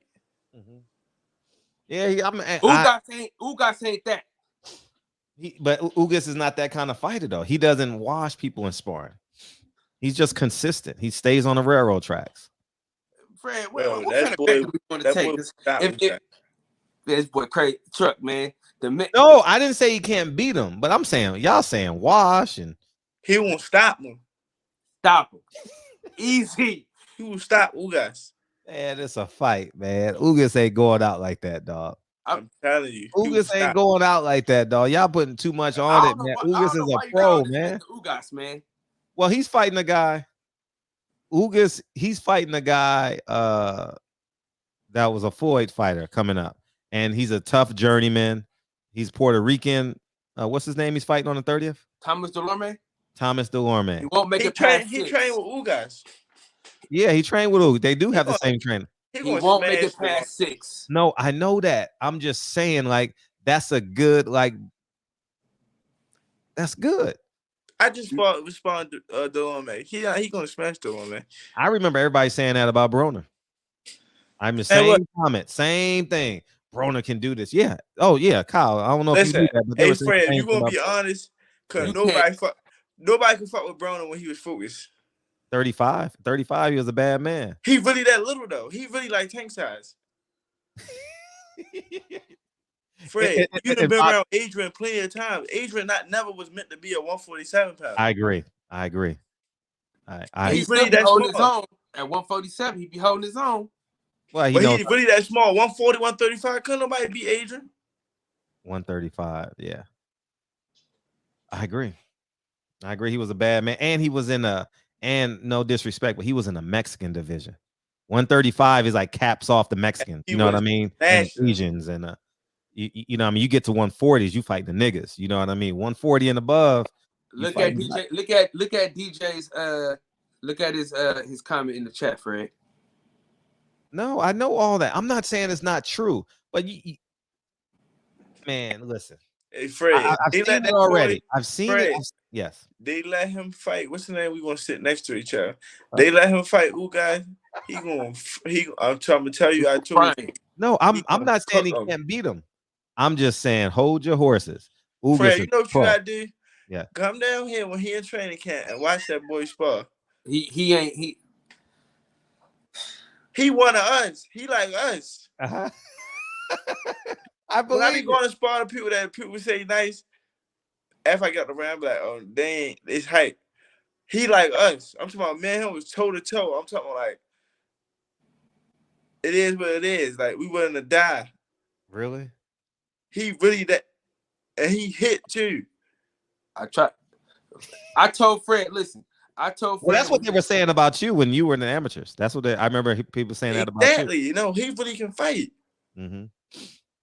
If I give him respect, he can fight. Mm-hmm. He can fight. Mm-hmm. Hey, yeah, you just disrespect the unified champion. And listen, Jermall, him and Charles Conwell, one camp, we sparred each other the whole camp. We was like going nuts on each other. So like great spawn, like pay-per-view spawn. I believe it. I believe the sparring was great, but it's still Saturday night is different than Tuesday afternoon. Fred, they let him fight. Ugas don't want to fight that boy. Why he's going after the money? He going after. Well, he got to fight that WBA tournament, so he's stuck for a year. They having a tournament? Yeah. With who in it? Somebody already beat 3 Russians, probably. How Ugas got to fight in a tournament if he just won? He just beat. They consolidating their belts now. They putting them all in one. So Jermall James and some Russian, Ugas and some, but they just doing that to buy time, man. You know what I mean? Because I genuinely think that's a business move from PBC and the WBA, so they can clear it up. What's the other little Russian boy that's with PBC? Stankonia? How you say Delorme, right? Jermall James. That's what we're talking about. Nah, the little Russian that just fought Delorme. I don't know. Oh, the white dude with the bald head. Yeah. Stankonia. That's his name, right? Stankonia? I don't know his name. Like that. You like him? He trained by Freddie Roach. You like him? I like him. They didn't put Boots in that tournament. I think he is though. I think that's why they put him in the. He's like number 4 in the WBA, if I ain't mistaken. Isaiah Stover, Truck and Fred, elaborate on why you think Floyd didn't sign all the young fighters. Stanley Nonos. Man. I mean, ultimately, Floyd, if you really in the boxing game, Floyd not really that into his promotion company that much. Mm-hmm. Yeah. Why is that, man? I wonder why that is. He could dominate boxing, dog. I don't know why he gonna buy these. Yeah, I think he could. He could Man, have been there. man, he could have monopolized boxing. Imagine, Oscar had all these PBC fighters, but he was on cocaine, and he liked boys, and all that thing. But the point I'm making is, Floyd ain't got no demons. Only thing he like is pussy and money. That's it. What I'm saying, like, that's normal for a man, right? Yeah. So he ain't got no alcohol problems. He's smart. He's sharp. He's still fighting. People admire him. He's an icon. Now he's just kind of drifting away. Like, he don't really have, like, in my opinion, I don't think he has that star appeal that he had 3 years ago. Like, it's really slipping from him. I'm not talking about his money. I'm just talking about his ability to imprint himself on the sport of boxing. You know what I mean? And so he's gonna be a wealthy man forever, man. He ain't going broke. I don't think that's ever gonna happen. But that's my take on it, man. I think, man. And then Leonard Ellaby's from that area too. He could have, Keyshawn and his brothers, and that would have been epic, dog. That would have been really epic to get all y'all. Yeah, it's so many people that he could have really had. So many we would never really know. That's just is what it is. Man, so how would it get with MTK Global? How I get with him? Are you still with them? No, I'm not with him. I'm not with him anymore. How did that work out? It's like I don't really want to elaborate on their situation, but it's like a whole big thing, of course, going on with him that we just not with him. Okay. Oh, so you got out that deal? It's done. Yeah. Okay. It's like no hard feelings or nothing. It's too much going on. Okay. They got that new thing out there with they fighting in not Saudi Arabia. What's that country over there? Dubai. Yeah. They got that new thing going over there in Dubai. Yeah, that Montana photo, right? Yeah, Montana and Austin Trout. They fought on that too. Badu Jack is going over there too. And we gotta get him out of here, man. It's late on the East Coast, man. Yeah, man. We totally appreciate you coming in here, definitely, man. I enjoy it with y'all all the time. Man, totally appreciate. And tell Tank to come in the barbershop, man. And tell the Hackett family mad at me. Tell it's not him. It's Leonard Ellaby I don't like. I don't respect him at all, man. So he just got caught in the crossfire, man. Tell him it's nothing but love, man. I got you. Yeah, now listen, I told this motherfucker truck, I said, hey, man, I said, don't do no videos. This motherfucker did the video anyway, nigga. I can't even get the nigga to answer my damn messages on Instagram. It seems like he need to listen to you more, huh? This nigga don't never listen, man. That's his damn problem, man. Yes, I have the ability to be stubborn every now and again. You know what I mean? Every now and again, huh? And holla at Gary Russell, man. We need Gary Russell back in the ring, dog. We need that Tank Gary Russell fight. Who cares who wins, man? Just explode that region up for 3 months, man. It ain't about who wins or loses. It's about really understanding the power that y'all could possibly gain from that fight being in Baltimore, or the DC area. Do you think Tank can sell out the Baltimore stadium, the Ravens, where the Ravens play? I don't think it's enough people in that area. I don't think that's possible. I think he can sell out the basketball arena, which would be safe. I think him and Gary can sell out the basketball. You know how many people is in Baltimore Ravens Stadium? How many? 60-something thousand, 70,000. I don't think he can do that. Not yet. Not yet. Not unless he go there and fight Teofimo Lopez or something, you know what I mean? Or I think he would have to fight. Yeah, he would have to fight a good name. Yeah, and it got to be. Like if him and Devonfort, it's possible. It's right. It's definitely possible, man. Yeah. But man, thank you for coming in here, man. Send my regards to everybody, man. Thanks, got you. Yeah, tell Coach Calvin keep Floyd out his corner. You know what I mean? hey, I'm never giving another nigga a key to my house, man. I don't give a fuck how bad the day I'm having. Ain't no man getting the key to my house, dog. Man, it's all love, man. Send my regards, man, please. Got you. Thanks, y'all. All the time, dog. Appreciate you. What's up, Kyle? Yeah, man, your ass, man. I said, dog, don't do the video. I'm gonna do the video any fucking way. Man, because Leonard Ellaby and Floyd be lying to these young fighters, man. Man, they got to hear the truth. You know what I mean? And then they gonna give them little jobs and shit. and give them little titles and make them all happy and shit. I already know what's going on. I know the game. You know what I mean? They're gonna run that game. I'm from the streets. I know what you like, man. Pay the people, man. Give them some money. Have you noticed all these TMT fighters are just leaving? They just leaving. Savannah Marshall, Malik Hawkins, I don't think is with them anymore. Badu Jack, Lionel Thompson, Tauntaun can't get a fight. I mean, the list just goes on and on and on. You know, so I'm just it's just Fred, I'm gonna be right back. I gotta make this StreamYard real quick, and I'm coming right back. Yeah, for sure. I'm opening up the phone lines. Oh, I need to play that clip too. So go ahead. I haven't played the clip of what this show is about. And guess what, y'all? My battery is still at 100, dog. I'm so happy. Yeah. So what I had to do was I had to update my computer. So I guess it's working now. You know, I just gave Dre my computer and said, fix it. You know, those Chinese people, man, you know, they're good with technology. But anyways, man, let me do this real quick.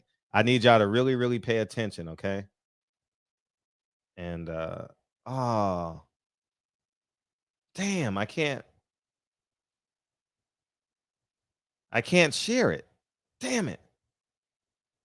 I got to do some stuff behind the scenes, so let's see if I can do it this way. Let's see, desktop.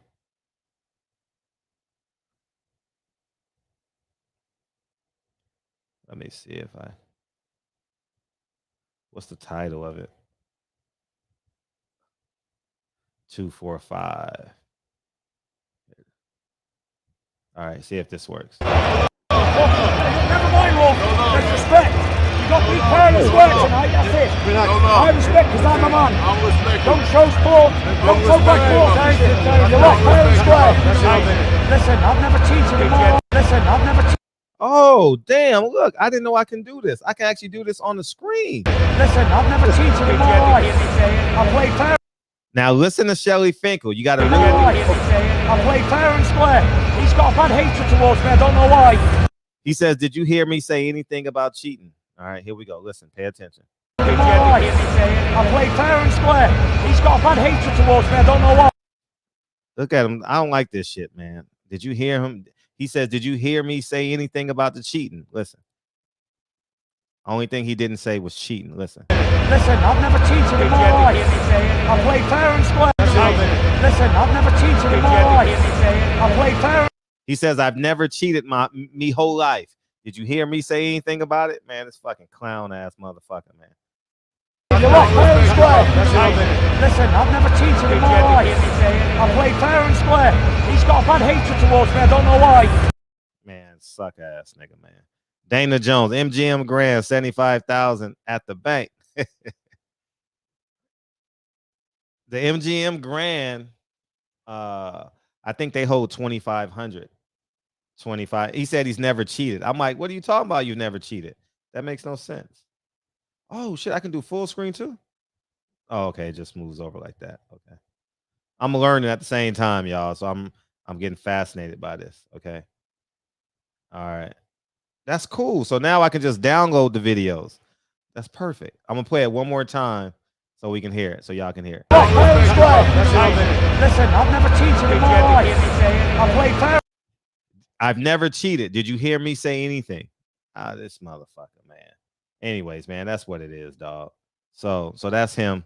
And that kind of bothered me a little bit, man. That really bothered me that he would say that to a man that Deontay Wilder wouldn't even shake his hand. You know, I mean, the phone lines are open, so feel free to call in. And thank you, Lorenzo Truck Simpson, for coming in, man. We totally appreciate you. Always a great time when you come in. November 6th, we'll be locked in. We'll definitely promote that fight the week of the fight and remind people that he's fighting down there in Baltimore. Hopefully he sells that shit out like he did last time. That'll be dope. So the phone lines are open. Feel free to call in. And don't forget to, as Deontay Wilder say, click that button and go watch 9 Wives. Yeah, man, it's How many people you think gonna be at the Shakur fight? I think it's gonna be 70% full. 70% full. 70. And that's not bad. That's not bad because Shakur he's not talking a lot. Shakur got to come on this show, dog. Shakur, if you want to go viral, you got to come on this show, man. I'm going to push you to get everything that we need to get out of you. Come on the show. If anybody got to connect to Shakur, tell him to come in the barbershop before. I don't really need to interview Jermall Herring. You know what I mean? You know what I mean? But at the end of the day, how many people you think? Oh, I just answered that. About 70% for. Are you going to Shakur fight? Oh yeah. Troy Isley gonna be on that card, and also that's a great card, man. He gonna be on that joint too. Yeah, man. I'm actually glad Bob put that card together, man. Nice card, man. Yeah, it's just like you ain't got to be no rocket scientist. Leo Soul went in there when he came back. You're right. Yeah, right. You're damn right. I wish that Tank fight was in Atlanta though, Big Fred. Yeah, but it's in LA. It's an easier flight for you. Nah, but the energy, man. It's way different for sure. But let me tell you something about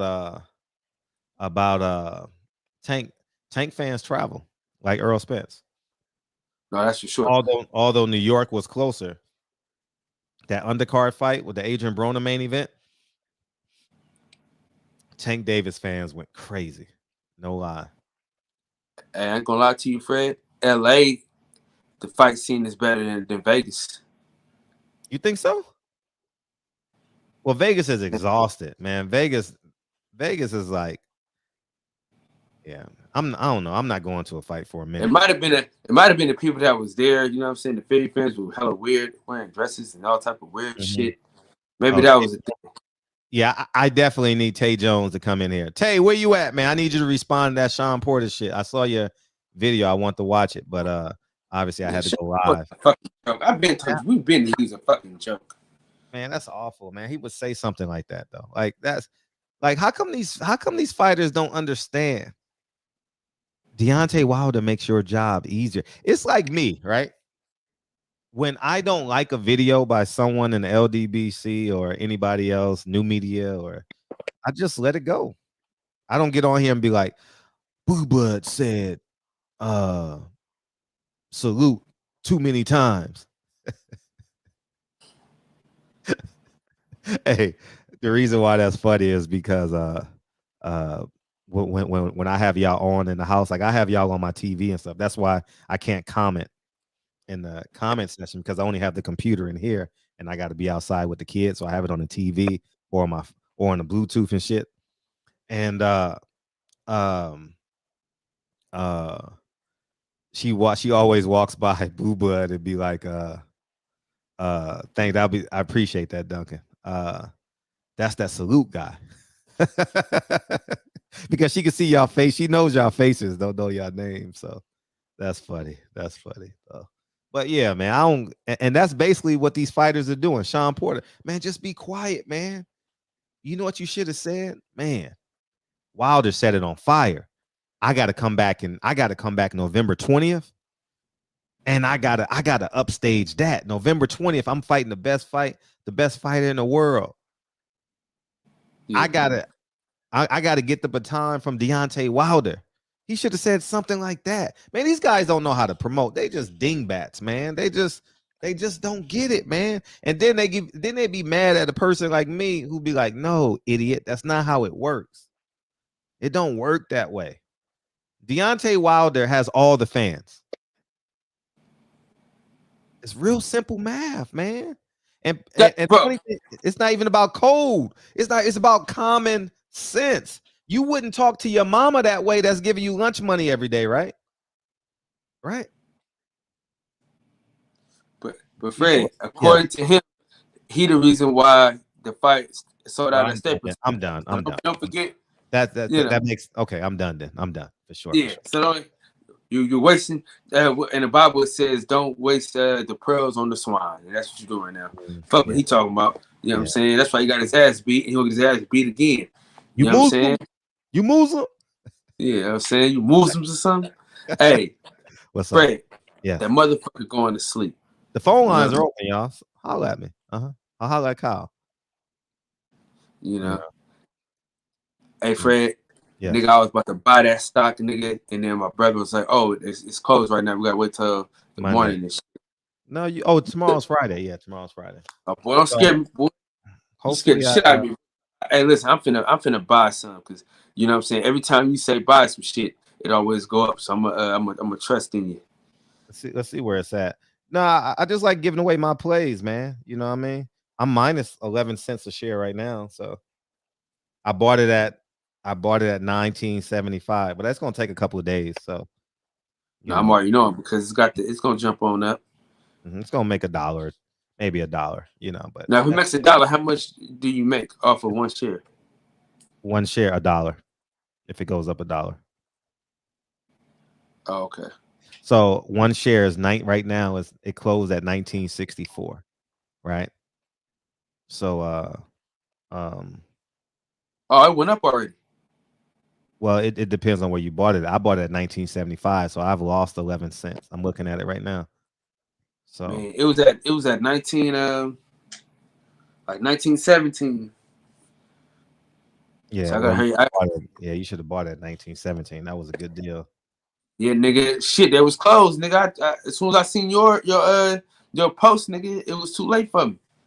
Yeah, it was the lowest it was today was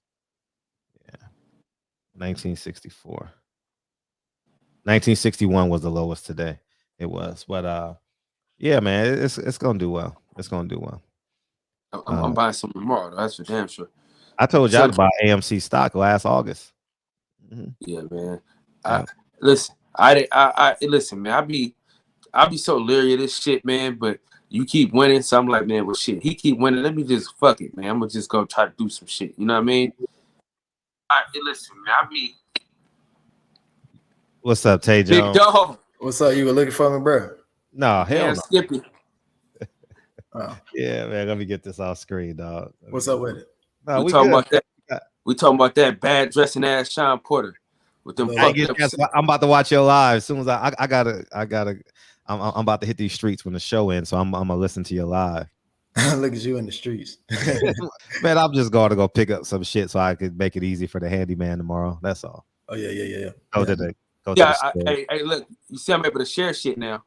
What was that last question somebody put? What was that last super chat said? Oh, why is Shelly still with him? Man, I ain't got shit good to say about Shelly, but I'm gonna keep that to myself. You know what I'm saying?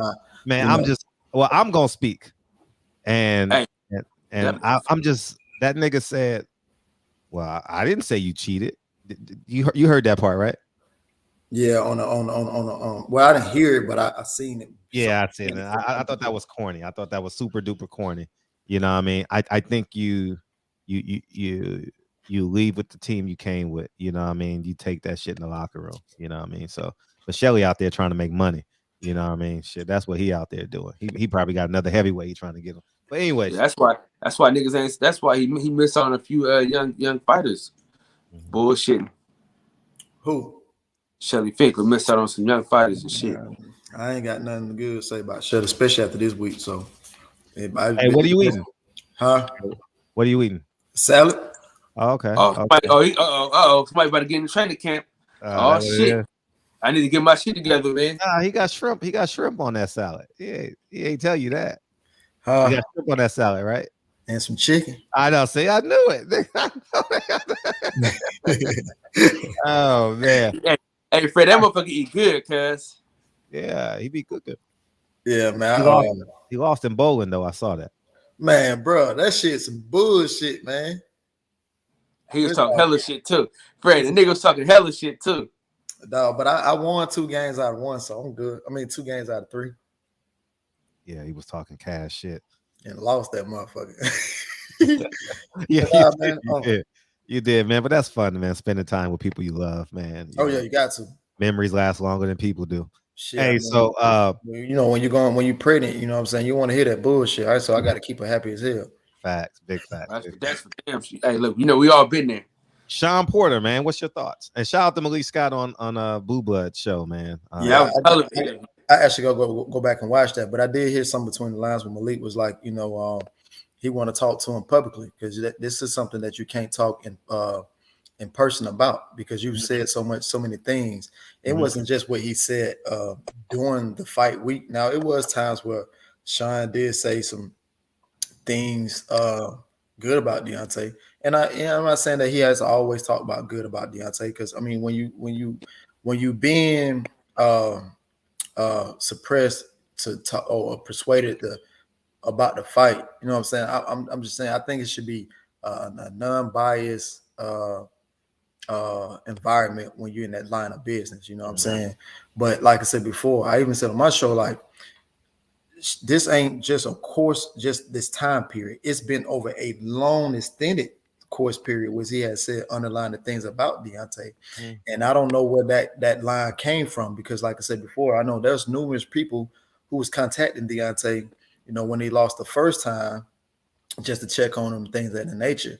But you got to account for what you said too. You know what I'm saying? You got to account for everything that you say. Now, Deontay is not the type that's just going to sit on Instagram and Twitter and Facebook and social media and just check out what everybody has to say. You know what I'm saying? He's just not that type of person. But if he come across what you said and he hear it from himself, he's going to look at you a certain type of way. Now, like I said before, Sean was on some bullshit before the recent fights. We talking about Ortiz 1 and Ortiz 2. You know what I'm saying? So he was been saying one line of things, but like I said before, now I met Sean Porter through D. This is the crazy thing about it. I met Sean Porter through D, even though I knew who Sean Porter was, but I haven't like mutually met him before. You know what I'm saying? And I greet him. Everything was cool. He knew my guy Ryan Martin, who I had on my show before, and we spoke. It was cool. Even after the fight with him fighting Adrian Granados that night, he still knew who I was. You know what I'm saying? When we was all dapping up talking about the fight after the Bermain Stavern 2 fight.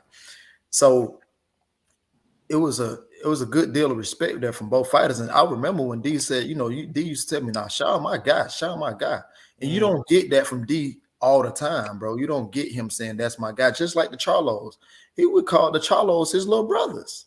I remember that, but they switched up. It's funny how that money, it's that money, dog. It's that acceptance, man. When they open up that door and they let you in, you think you made it, right? And you just flip the script on niggas, man. Right. And so, hey, Fred, he didn't make it no fucking place. He begging to spend his money at that expensive ass store that they didn't want the nigga in. You know, so these motherfuckers crazy, Fred. These motherfuckers is crazy. Man. So after that, you know what I'm saying? You that's when, of course he got married, and D, if D got a genuine heart. So if he care about you, D, now he ain't the type of person that's gonna just give you something. He ain't gonna give you shit now. You know what I'm saying? But if it's something rewarding, something that definitely thinks that you deserve, you know what I'm saying, he's gonna reward that to you. You know what I'm saying? His wedding, Sean's wedding came up, gave him a gift and everything, didn't think twice about whatever it is that he got him.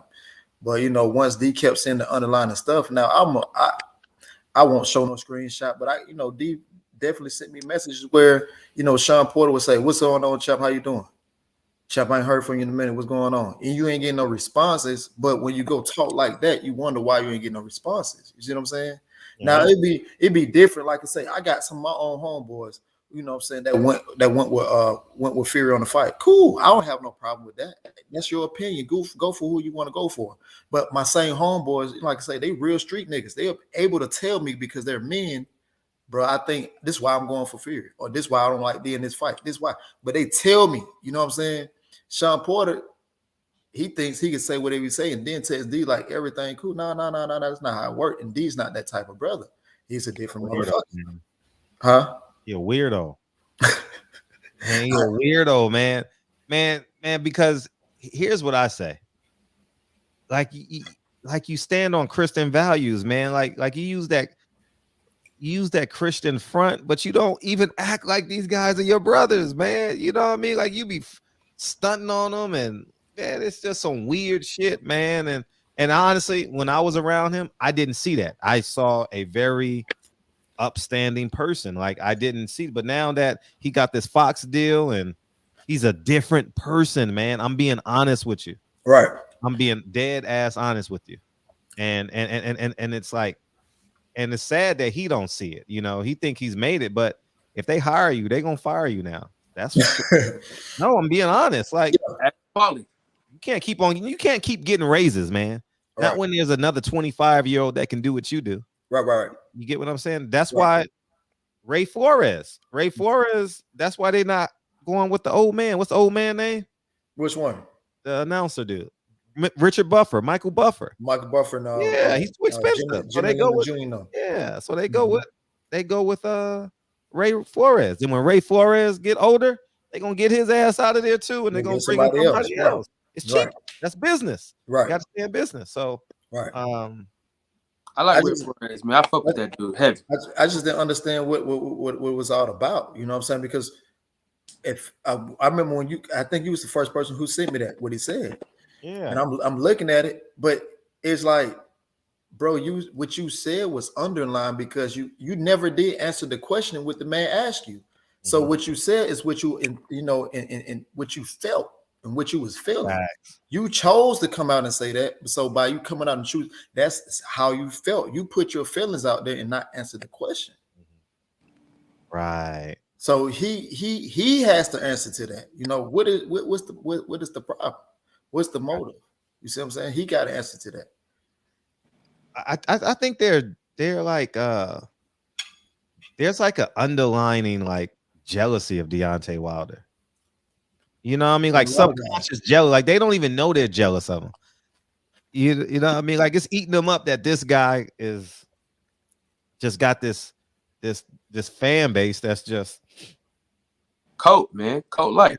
It galvanizes. I'm not gonna use the word coat, but it galvanizes, like, you know what I mean. But I understand the sentiment of what you're speaking of. But it is what it is, man. That's the goal. You should have that fan base, you know. But he says what he means and means what he say, you know. And I think that's important. You know, Earl is like that too. Earl got that fan base too. Right, he do. You know, it's Tank. Tank got that fan base. Yeah, Tank got that fan. Yeah, they very vulnerable. Right. Be vulnerable. I think Sean is a little bit phony. Oh, because go ahead. But you can see, like, all right, but you can tell he's jealous of these folks. Look how he talk about them. Like when he's asked about him or he got to answer a question about him. Look at his body language. Look how he act. All the niggas that got fans. Look, Montana Love just came over here the other day, Fred, and told you this motherfucker don't come back to Cleveland to help nobody get on. Wow. What kind of Christian shit is that? I mean, God forgive me, please, Jesus, forgive me. What? Golly. Right. Hey, I get that. But I'm saying though, you talk all this Christian stuff, but you don't even take nobody out the fire and bring them with you. You know what I'm saying? You can't get no fans like that, and then you can't dress, man. Nobody wanna listen. People wanna listen, man. There's two people that people want to be like. You know what I'm saying? People that the women want to be with and guys want to be like. You're not that guy, buddy. You know what I'm saying? He's not that guy. Nobody over here is going to say, hey, man, I want to dress like Sean Porter. Hell no. We ain't saying that. You know what I'm saying? We're not saying that. Nobody's saying I want to dress like Sean Porter. Man, hell no. You know, I try to like dissect what he said, and I just didn't understand what he was getting at by saying what he said. He wants everybody to be like him. He basically said that to validate his career. But how? That's two different careers. Yeah, one guy, not in his eyes. I've never been knocked out. I'm serious. He also got what? I think he lost. He won two. Or well, how many title defenses he got? He got two title defenses. Yeah, two, but really only one because Ugas beat him. 1.5. He beat Paulie Malignaggi and Ugas. Ugas. A lot of people thought that he lost the Ugas fight. He did lose the Ugas because that was a knockdown. Some people thought he lost to Danny Garcia. Some people thought the fight between him and Adrian Granados was even close. I mean, listen, man, the motherfucker really ain't shit. This is the thing about it. See, niggas is mad at Deontay Wilder because all he got is the right hand, so they say. You know what I'm saying? But Y'all niggas been boxing your whole lives. Y'all gave y'all lives to this shit. That motherfucker, he said, man, I'm carrying, I got this beer on my shoulder, but I'm gonna go ahead and go to the boxing gym and I'm gonna knock some fools the fuck out. And I'm gonna become a multi-millionaire. I'm gonna be the biggest thing in boxing. You know what I'm saying? That's what they mad at. They saying, man, how could this nigga that can't box, how could he have so many fans? How could he have so much money? How could he have all this fame? You know what I'm saying? Listen, the niggas that have it, they back Deontay Wilder. The niggas that have the biggest, Earl Spence back Deontay Wilder, Tank back Deontay Wilder. You know what I'm saying? It's these soft ass niggas that got something to say about him because they want to be him. You know what I'm saying? They want that. Listen, Sean Porter, everybody say Sean Porter can't fight, right? The same shit they say about Deontay Wilder. So you would think that since everybody talks shit about how he fight, you would think he would stick up for a nigga that everybody say can't fight. But instead of him doing that, you know what I'm saying? He put on his Riddler outfit. You know what I'm saying? You feel me? He put on that ugly ass suit that he wear with the dumb ass shirt and the stupid ass coat and the fucked up hat and them dumb ass braids and that stupid ass afro. You know what I mean? Come over here talking shit about Deontay Wilder. The nigga's a joke. Remember them dumb ass shoes he had on, Fred? Them shoes were fucking terrible. Them shoes were fucking awful. And I'm glad. Listen, I'm telling you, man. I'm glad Errol Spence beat the hell out of him. I can't wait. I'm telling you, the nigga is going to sleep. He going to sleep. I can't wait until Terrence Crawford put them hands on that nigga. I can't wait. I can't wait. I can't wait. He no good and good for nothing. You know what I'm saying? I hate that one. See, listen, that's a Keith Thurman ass nigga, dog. He a Keith Thurman ass nigga. Damn, Keith Thurman is a verb now, is an adjective now. Hey, welcome down. Ram said he did it for the butter biscuits. Super cool with the K. Super cool with the K. Hey, appreciate you, Alfred. Yama Shada. I don't know if that's Japanese or motherfucking German. I don't know what it is. It's like a mixture. It's like a mixed word. Like a Swahili. Yeah, it might be Swahili. What's up, Alfred? Sean is acting like a clown, dressing like a clown, and is talking like a clown. Sorry, I'm not condoning his bull crap. I'm staying loyal to the soil, as we all should. Well, he ain't acting like a clown. He is a clown. But even if he see, his comments goes far beyond staying loyal and all that. Man, that was like, I think this about Wilder, and the next time someone asks me about Wilder, this is what I'm gonna say. That's how I felt too. Yeah, exactly. Yeah, I'm glad you thought that too. Because I didn't want to. I funny thing, I sent it to both of y'all. I sent it to y'all. I sent it to Kyle and I sent it to Tay because I didn't want to jump out the window and be like, "Did I misinterpret this?" And then he had that stupid ass smirk too, Fred. Yeah, don't forget that dumb ass smirk he had on. Hey, you know what I don't get, man? That motherfucker got all that money, man. His teeth are like, he got them teeth. His teeth are hella big. It's like, bro, you got all this money, man. What the hell's going on over there, dog? I don't understand, man. He got all that money. He don't do shit with him. If I had that kind of money, I wouldn't have had this quick tooth at the bottom. I'll tell you that right now, Fred. All of what money? His daddy got all that money. Oh, that's right. That's right. Yeah. His dad got all the money. He got an allowance like he 10 and shit. Yeah, I can't believe that nigga said that shit, dog. Man, that nigga's a chump ass, man. But yeah, man. I don't think not much about it, man. I just, Sean got an answer to that. You know what I'm saying? Like I say, because if it was the other way around, Telly dad would have said what's up to him and shook his hand after the fight. Her brother would have shook his hand after the fight. Now, I ain't gonna lie. I stood my ass in the middle of the street, just looked at his ass. Because I know I don't have nothing to say to Sean. Because I know he's been saying underlying shit. You know what I'm saying? But if it was truly a problem, he could have addressed those problems then. He's seen everybody the whole week. He's been contacting D consistently throughout the pandemic, but leading up to the fight, D never responded. Fred, if one thing I do know for a fact, Fred, if I know you ain't answering my calls, you ain't answering my text messages when I know we normally used to talk, and I see you, Bro, I'm gonna ask you like, hey, man, let me talk to you for a second. What's going on? Facts. You know what I'm saying? That's what anybody like. I know I'm a violent person at times, but I also got a brain too. I also can use my brain. Like, it ain't always about trying to fight somebody or something like that. Let me go talk to this brother. Like, man, what did I do? Did I say something wrong? But I guess everybody don't think like me or whatever. But it's cool. But you know, Sean got to answer to that. Like I say, Malik said he want to holler at him in public. So hopefully he can invite Malik on his show. Malik gonna go off. Oh, I already know he is. Yeah, Malik gonna. Man, it's just too much, man. It's just too much, man. He said, here's another bullshit. He said that fight was fixed, dog, between Devin Haney. Yeah, he did say that. I remember. Yeah, I remember that dumb shit. Hey, Kyle, we need to come out with a top 10 dumbest thing Sean Porter ever said. Oh, we could do it. We can do it for sure. I sold out this venue. Send me the clip. Send me the clips. Send me the clips, and I'll edit them. Oh, we're gonna do it. We gotta do it. We gotta do it. Now I'm going on the hunt now. I'm going on the hunt. Top 10 dumb things Sean Porter ever said. We already got. He said Cubans aren't black. Huh? Yeah, man. He said some of the dumbest shit, dog. Like, I can't make this shit up. My dad gives me an allowance. When he said that? He said that?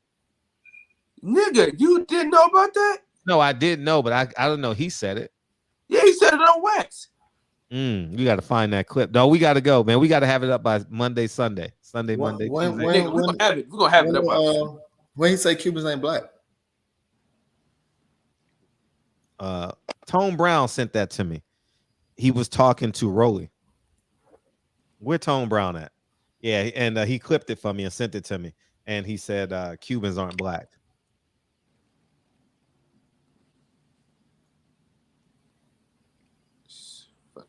Yeah, man. Straight convo, man. What's up? I think Deontay is the modern day Jack Johnson.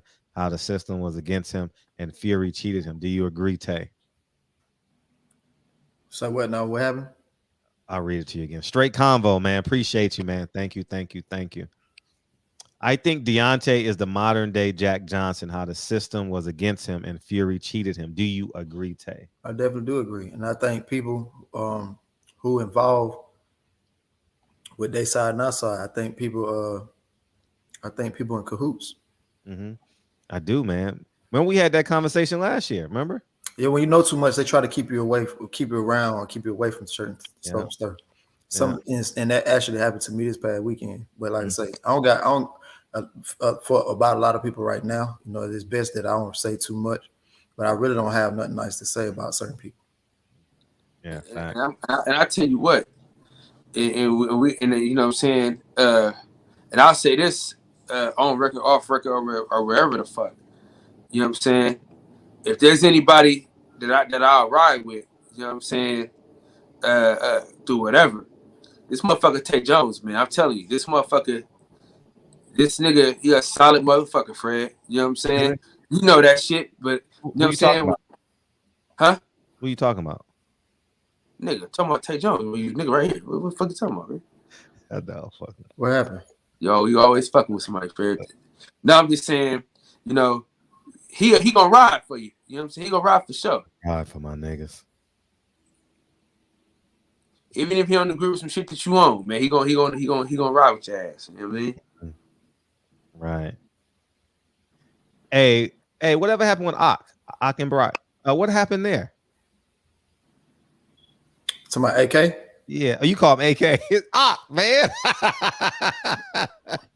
Yeah, AK-47. I don't know, man. Like I say, like it's like another situation with Sean. So, like I just personally believe. Now, keep in mind, these niggas was on the elevator with me and others from the camp. You know what I'm saying? But if it was that much disdain or hate after the fight or before the fight? Before the fight. Okay, gotcha. But for him to say that, it was something that he had been thinking all along. You see what I'm saying? The motherfucker was yelling the mic like he was Nestor Gibbs. What did he say? What did he say? Who? Yeah. Man, I have to go back and play it. Oh, okay. You know what I'm saying? But at the same time, like, what are you doing all that for when you're in person? If you have that much hate or disdain, if you got that much to say, you could have said it. Then that's what I don't be understanding. Why do people wait till they get on the internet?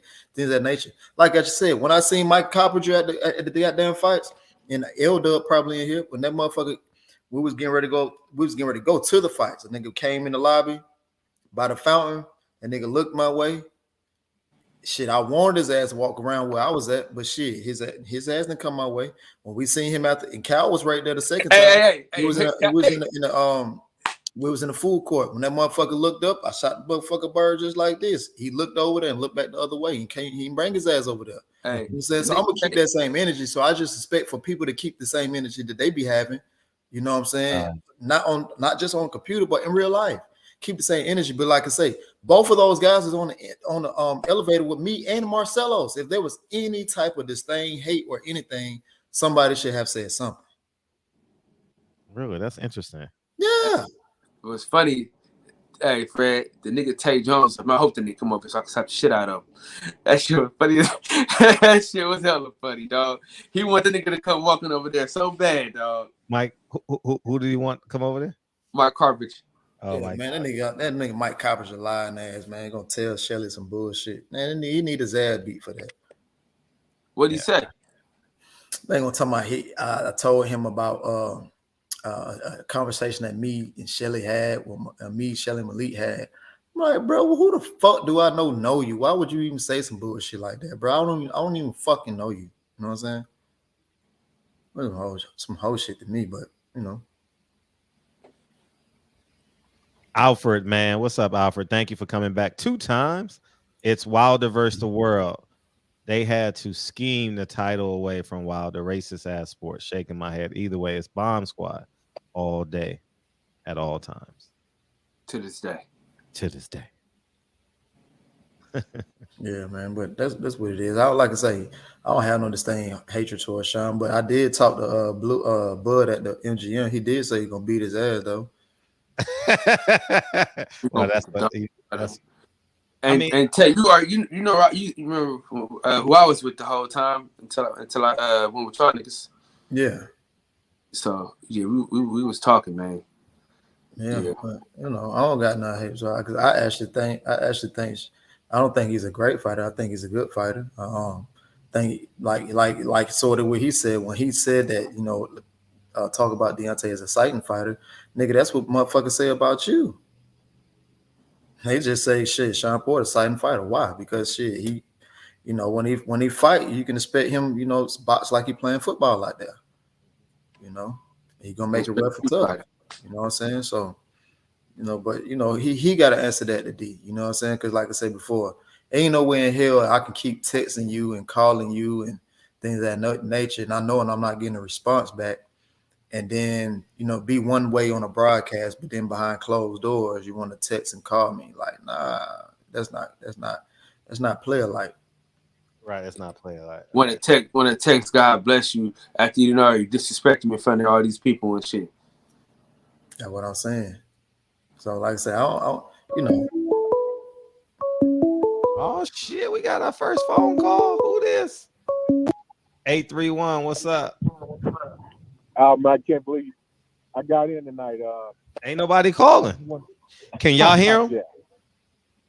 Can y'all? Okay, good. Well, you know what? I just chimed in maybe like 10 minutes ago because myself and the wife we went to drive in tonight. We didn't ask you what you did tonight. We didn't ask you that at all. We didn't ask you that at all. You asked it? Okay, I had to offer it. You asked me something about what happened before, but I wouldn't watch it before. But I did see Tay Jones was on there, and I wanted to ask him a question if that's who. That's cool. Okay. Hey man, Tay. Ain't got no cool bone in his body. Can you hear me? Yeah, very well. Okay. You kind of muffled though. You still what? You kind of muffled. You kind of distant. Okay. I said congratulations to Tay. Yeah, congratulations, Tay, on your last fight. Oh shit, appreciate it. Heck was stoppage. But one thing because you're close to the camp for Deontay Wilder, and 100%, man, I'm all for the brother. I wish he would have pulled that out. I think that fight was a very winnable fight for him. But myself, like some other folks, we think that he displayed issues that carried over from the second fight in regards to his endurance, cardiovascular health, and his endurance that caused him to miss that opportunity, especially in the fourth round when he got him in trouble. And I think if he would have been had the right cardio, he would have come back and finished him off in the fifth. And then too, I thought you guys that they had a great game plan, and it looked really, really good in the first round. But I just didn't think he had the win to continue to execute it. So he kind of went back to some of the old things he was doing beforehand. But since you're close to the camp, I'm going to ask you. Does he do road? Does he do road work? The last time I heard, Deontay didn't really do much road work. And do you think that he should do more road work to get his cardiovascular health up, be able to have more endurance during these fights? Most definitely. Well, what I can tell you is that. Hey, you got to mute your phone or roll up your window. What I can tell you is that, Deontay said himself, what I'm saying, I even, before I even spoke to him, I even said myself that, something wasn't right with him for us, like on the stamina part. But beyond, upon speaking to him, he did mention that, when he was hit, I believe that was third round, it threw his equilibrium off. So he never regained any of that, from what I saw first and second round, he definitely was doing exactly what Malik Scott was doing. And I saw that beginning in the middle of the third round, he was beginning to execute the next part of the game plan until he got hit. And of course, that floored him in the third round. And of course, when he was hit, he was definitely hit with an ear shot that threw his equilibrium off. Like you said, he did revert back to what he know. When you're fighting off instinct, especially when being hit on your equilibrium, you're going to revert back. And so he did. So, of course, we didn't get the decision that we all wanted to get. But upon talking to him as well, he said, I asked him about his stamina because I was one of the ones who said it as well. He definitely told me the same thing. He just said, bro, I was in shape, the weight, and none of that had nothing to do with it. He said, I was in shape. Shit wasn't nothing I could do once I was hitting my equilibrium. Hitting my ear and threw my equilibrium off. He was trying to gain it back. He even told me, said, bro, I wanted to go back to the game plan, but I just couldn't do it. So I don't think that the weight and anything was an issue for it. Nutritionists and definitely the strength coach was down there. The Malik Scott, Joy, and the nutritionist and his doctor did a hell of a job the whole entire time. Actually, Deontay has been working with that weight for the past month, almost 2 months. So, when you would see pictures of him and things of the nature, when people say he looks big. So, you got to understand how long he has been working with that weight, how long he has been sparring with that weight. And when you say roll work, there was I think someone said it on the interview, or he said it vocally, like almost 6 to 7 years ago, but that's 6 to 7 years ago. I personally know there has been time when I've called Deontay during the times that I wasn't in Alabama getting ready in preparation for my own fight. There's been time I've called him and he's out running. I asked him how many laps he done. He tell me his number. Or I ask him, what you doing? I'm finna go run. It's been different times. Like I say, I can call him like 1 or 2 in the morning. There's been times when he said, I just got done working out, just got done running. So he's definitely doing his running. So I don't think any of that was part of stamina, because that's something that I do know that he was doing. And plus, the strength and conditioning coach is a Olympic world class trainer as well. So by that happening, by him being a track coach at that, I highly doubt that he's not running. So I definitely do believe that he's doing a lot of running. Right. All right. I appreciate that feedback. I will say, man, that to my novice eye, I saw him. He was gulping water after the first round. Still like instead of taking a little squid, swishing around in your mouth, sitting back in the bucket, he was gulping that water in the first round. And when I saw that, I was after the first round. When I saw that, I was concerned about his cardiovascular conditioning. But at the end of the day, if he's doing the road work, it still looks like he's getting fatigued early. And the bottom line is, Deontay Wilder should have won that fight. He should have won that fight. When it's all said and done, he even though Fury's more skilled, Deontay Wilder, with the endurance that he had when he fought Stavern the first time, would have killed Fury. Mm-hmm. Even fighting off the back foot, even off fighting off the back foot, because just like you did Stavern, he was jabbing him. He was jabbing him and moving around the ring when Stavern was pursuing him. He was jabbing the heck out. He was jacking it and then following up with that right hand. If he would have had that same mobility, that same stamina in this fight here, he would have knocked Fury out. See, I think people get it misconfused when you say those names, because when you say Fury and Stavern in the same sentence, that's like belittling Fury. You know what I'm saying? Like, no one ever said that Fury was a bum, nor Stavern at all. But we're talking about two different type of caliber fighters. We're talking about a B- and definitely A+. How long is Stavern arms, big fella, on the phone? What was that? How long are Bermain Stavern's arms? Who is this? Who's asking me this question? I don't know how long, so you tell me. How long? I'm going to tell you right now, big guy. Yeah. So anyway, the point is the mobility.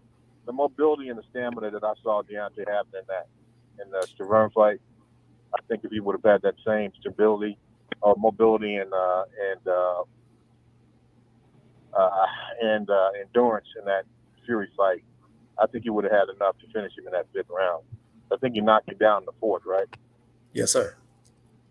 Okay, I was thinking, hey, and then enough endurance to keep the initial plan up, jabbing to the body, because Fury was thrown off by that. Look in his face.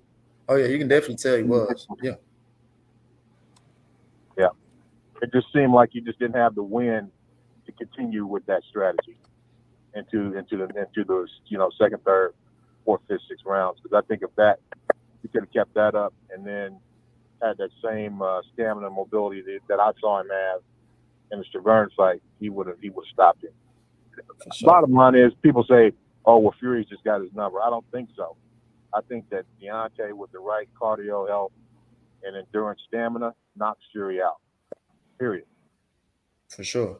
Well, Bermain Stavern, his reach is 77, and he's 6'2". Tyson Fury is 6'9", and his arm reach is 85. Yeah, that's not my point though. I'm not even. What we're saying is the nigga is harder to do what he did to Stavern to Tyson Fury. Tyson Fury is a way bigger guy. Okay, so let me ask you this. Even though Tyson Fury is a way bigger guy, what happened to him in the 4th round? When Fury was out on his feet, man. People don't realize this, but he doesn't even remember what happened with that shot that he got caught with in the 4th. He was out. He was out on his feet. Yeah, I ain't gonna lie. That was the first time that I ever seen Fury just like buckle like that. First time ever. Out. Yeah. He was out on his feet. He was out. The thing is, his legs were so strong because he do all that road work. But the bottom line is Fury was out when he got hit with that shot in the 4th. If Deontay would have had to win a little more win, he could have finished him in the 5th round. He was still knocked out coming out of the corner in the 5th. So he wasn't back yet. So I don't know. I don't accept the narrative that Fury's just got his number. I don't accept that. I think that Deontay, that is a winnable fight for him. For sure. So appreciate you. Yep. That's about it. Thanks. Yes, sir. Appreciate you, sir.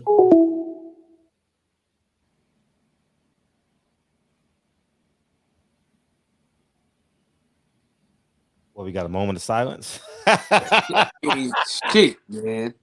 Hey, listen, man. Nigga come on here, right? And get upset that you asked a nigga a question and shit. He said, who this? Yeah, like, nigga, just answer the fucking question, man.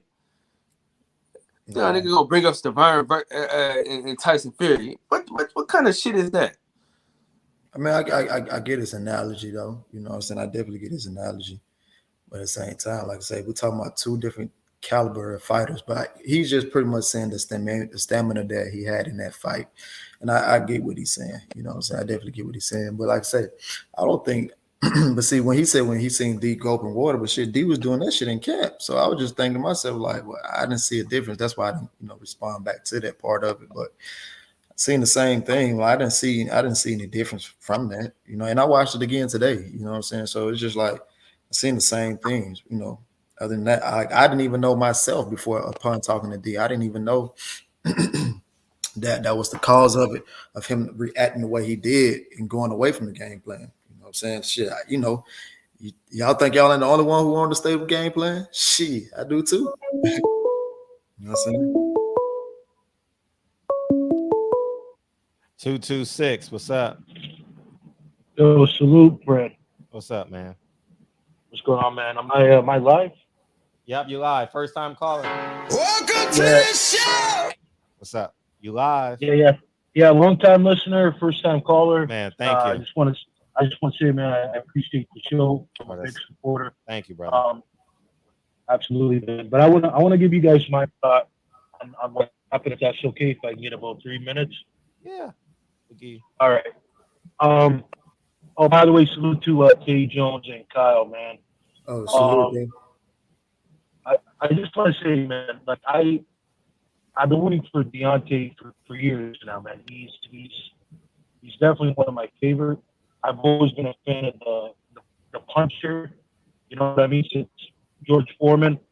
But I mean, man, after what I've seen, man, I really don't got anything I can say about Fury.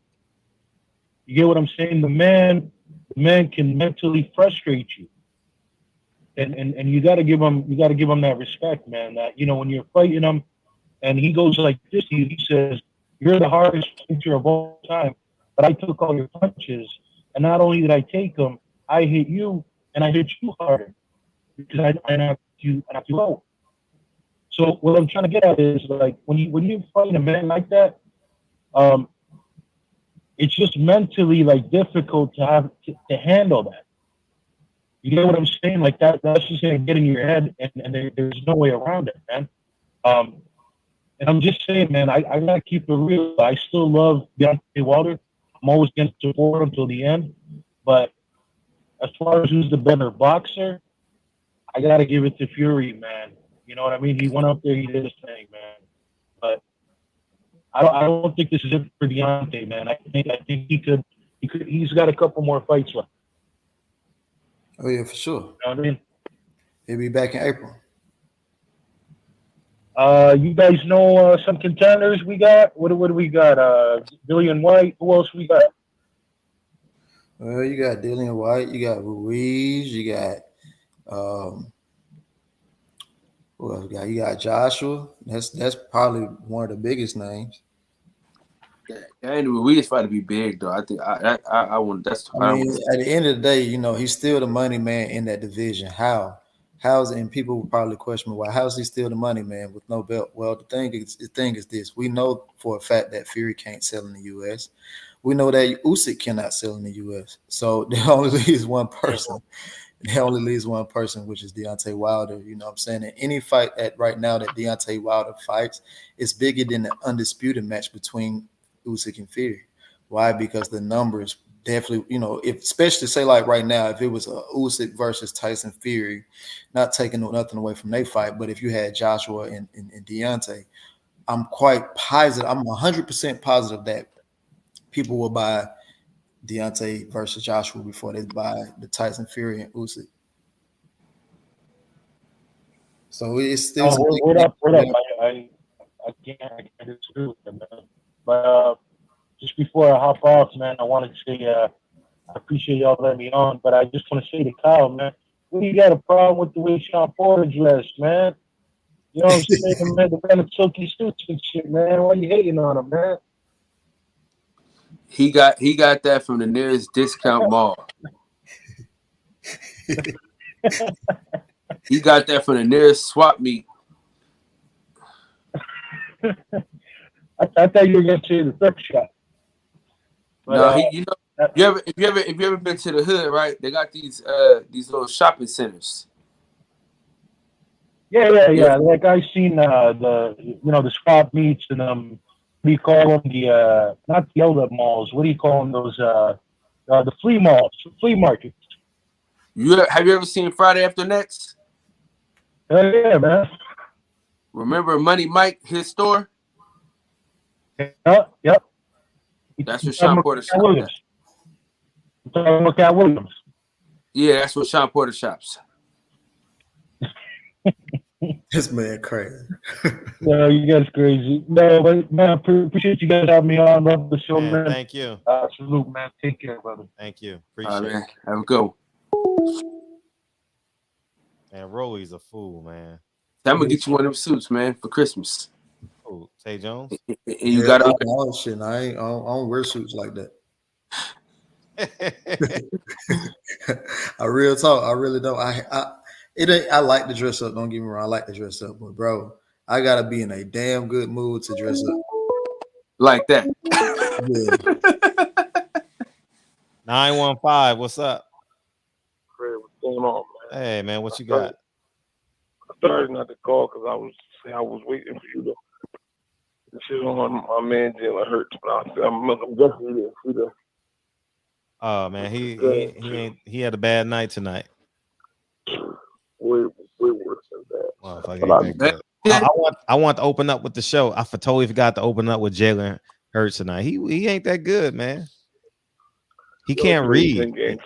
Huh? Give him at least 17 games and then put out. Man, we don't know what the fuck you saying. Is that DJ Sleepy Ass, cuz? No. Say that again. I thought that was DJ. You mumble talking. No, not really. I think where I'm at, probably because you couldn't hear. I don't think I mumble talk. I really called because I wanted to send something to you. One of my students today wrote a reactionary paper to the topic that I gave him in the class, and they correlated the last 3 fights of Deontay Wilder and put it in such a beautiful way. I wanted to send it to you, where they compared the trilogy fights to the struggle for the black man in America. It was amazing. I wanted to send that to you, but I'm just glad as fans that we're able to have a platform to still let the champ know that he's well supported, rather than feeling like, oh, he lost and it was over you couldn't overcome. Because as fans of him, anybody that watched that fight, you can see he really won. He put Fury down to 14. I think one show you put 15, 16 seconds. Somebody posted a few things, and it was just like after that, it was dejected. The game plan up to the 3rd, 4th round took him down, and after that, nothing else he could do. Like you did everything. After you did everything else, what else could you do? So that I'm glad these platforms are here, like the BBC, yours, New Blood, that we can still let champ know that we still behind him 100%. And like T. Jones said, who else can sell a fight? Even the 2 men with the championships can't sell a fight. That's a fight I can't even see going down in Britain alone. That's going to have to probably go down in Germany or Ukraine or something for them to sell it out. I don't even think the Brits would be able to sell it out, even if Tyson Fury gets his boxing license there. That's not even a fight I would really want to see. I'll look at it on Sports Center to see who won, but who cares? Whoever can't fight, if it could be Ruiz, Charles Martin, anybody that you pick out of a hat, it's going to sell. Everybody wants to see what is he going to do when he comes down that ring, what are you going to do when you get in the ring, and how fast you going to knock the person out. So.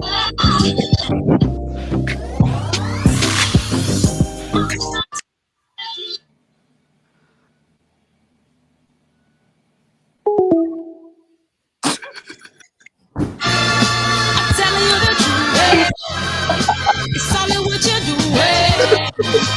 Things you gotta do. Hey man, I'm about to go to bed. Y'all crazy, bro.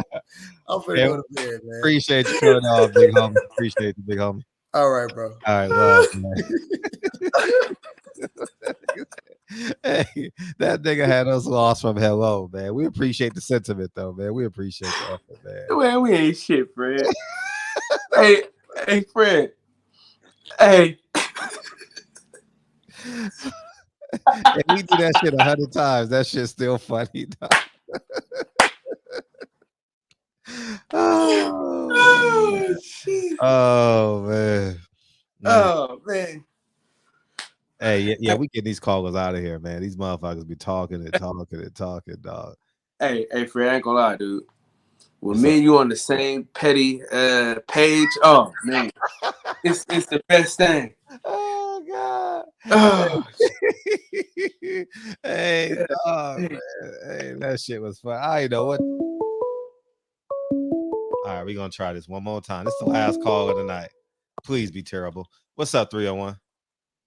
What's going on, Fred? Hey, first time caller, Fred. Oh shit, no Fred. Wait, hold up. Welcome to the show. Welcome to the show, man. What you got?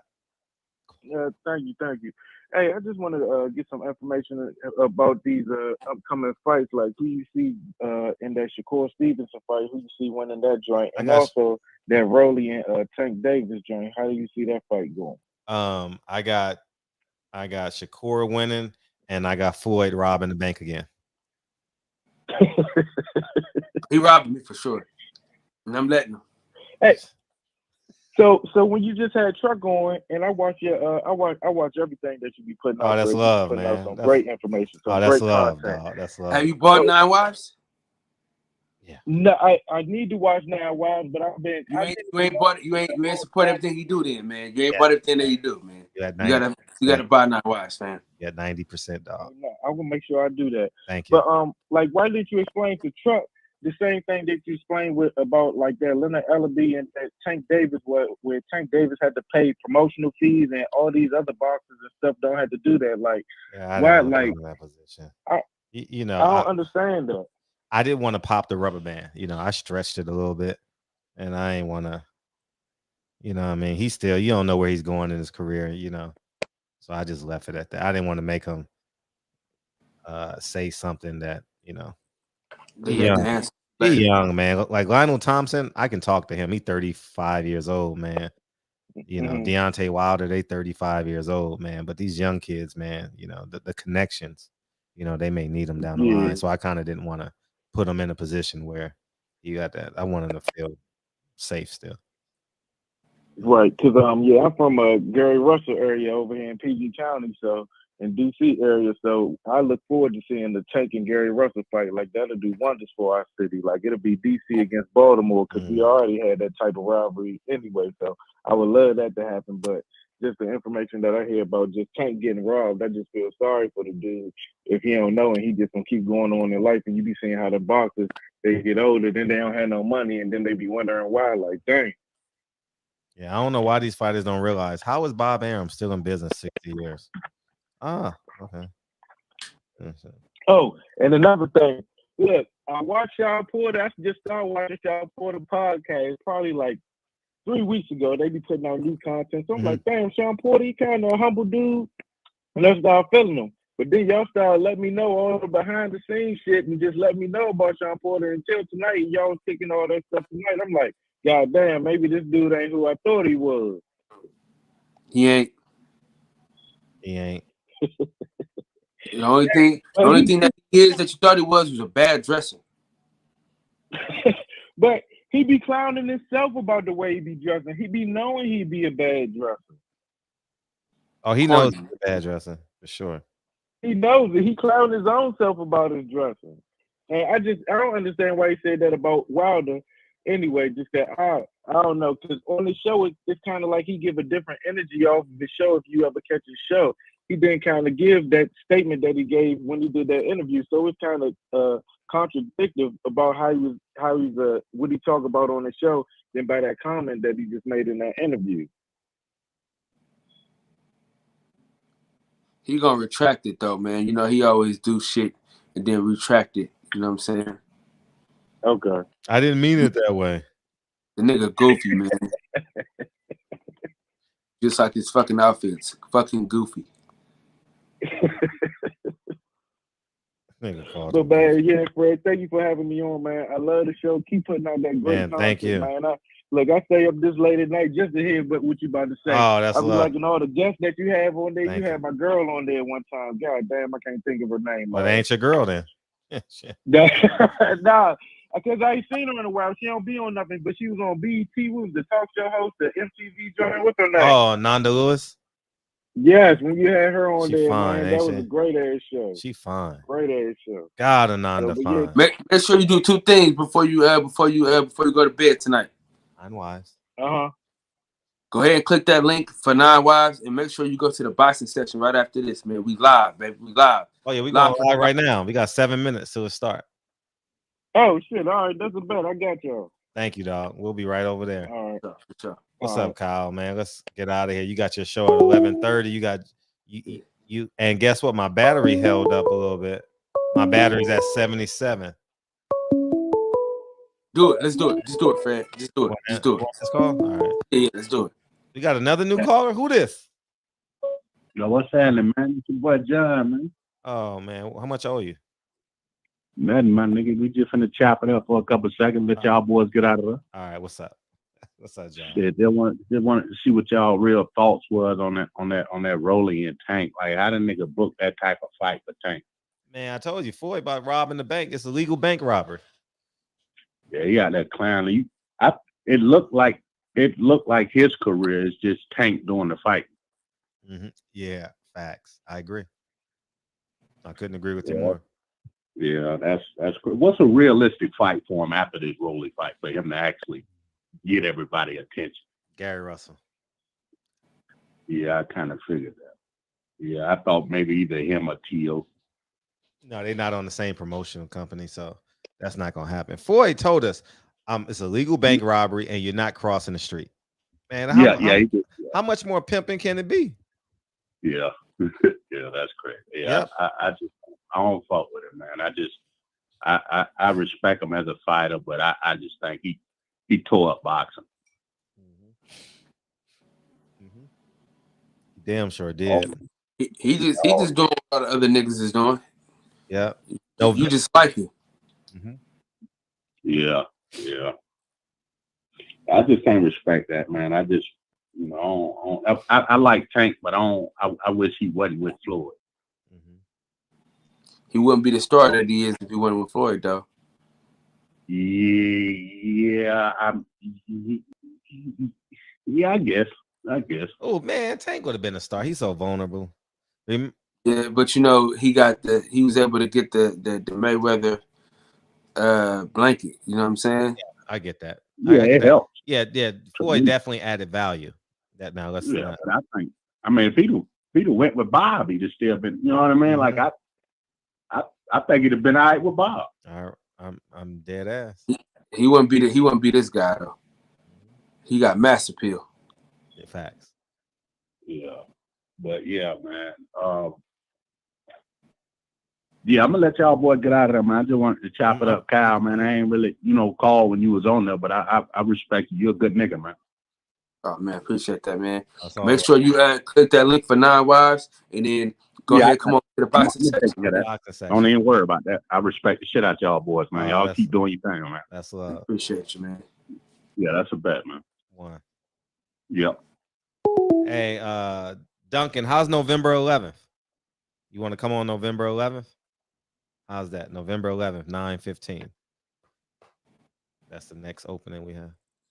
Well, hey, I ain't seen Patty Dean in the chat. She doing okay? Yeah, she great. She's just doing a lot of acting and stuff. So she had to she couldn't do the show. She's gonna come back, but she just so overwhelmed, man, with the kids and all that.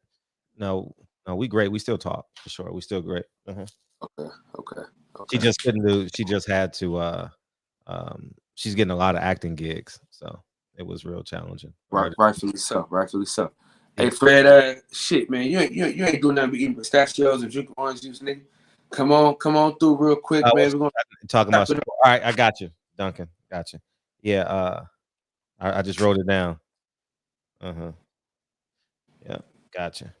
So but hey, hey, listen, that before we go, The Tank fight gives me a great excuse to go down there and get that blueberry bean pie and kick it with my dog. It's right by my house too. So when you come down here, are you gonna rent a car? Are you gonna rent a car while you're here, or what you doing? So I'm gonna rent a car for sure, or I'm gonna ride in the Tesla. You know what I'm saying, and do this with the dogs and shit. You know what I'm saying? Either way, but hopefully my handyman is done with one of my units. If it's done, I ain't got nothing in it. But if it's done, you can stay there. So hit me up like the week before Thanksgiving weekend.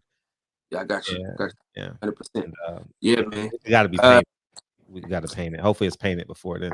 It should be because it's October 9th or something like that. So, fucking YouTube, man. You gotta love YouTube, man. YouTube has brought so many of us together, man. I mean, shit, crazy. Shout to the LDBC, man. Facts, big facts. The battery's at 76%. It held up because Dre re-uploaded.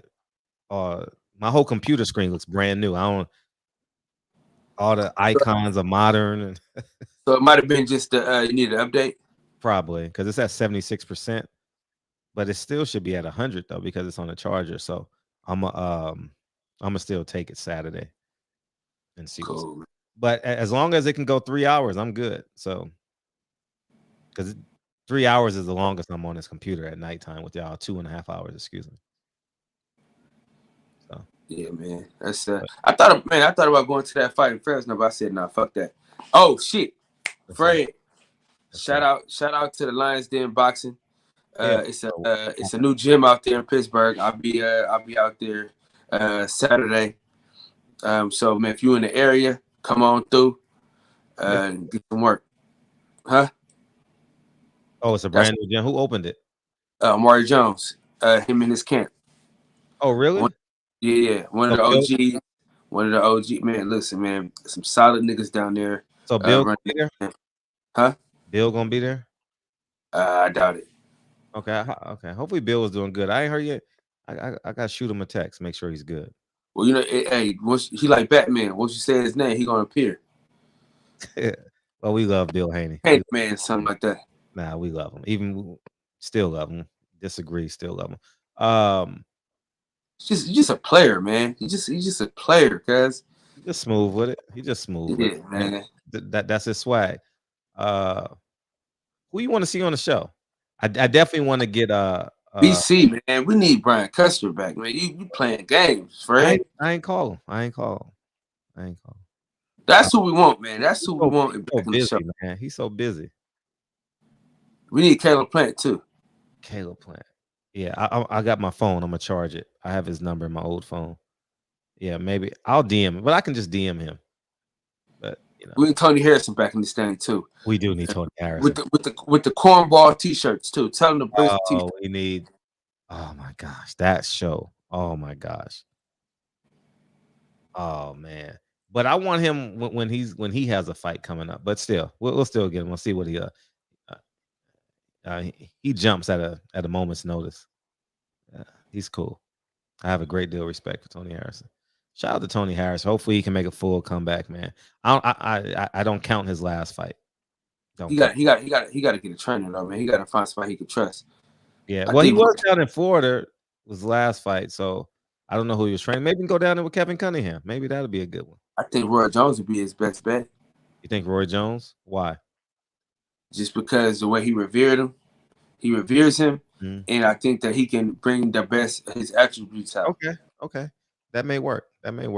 Roy Jones. I haven't seen Roy Jones win a fight though. What you mean? I haven't seen him win a fight.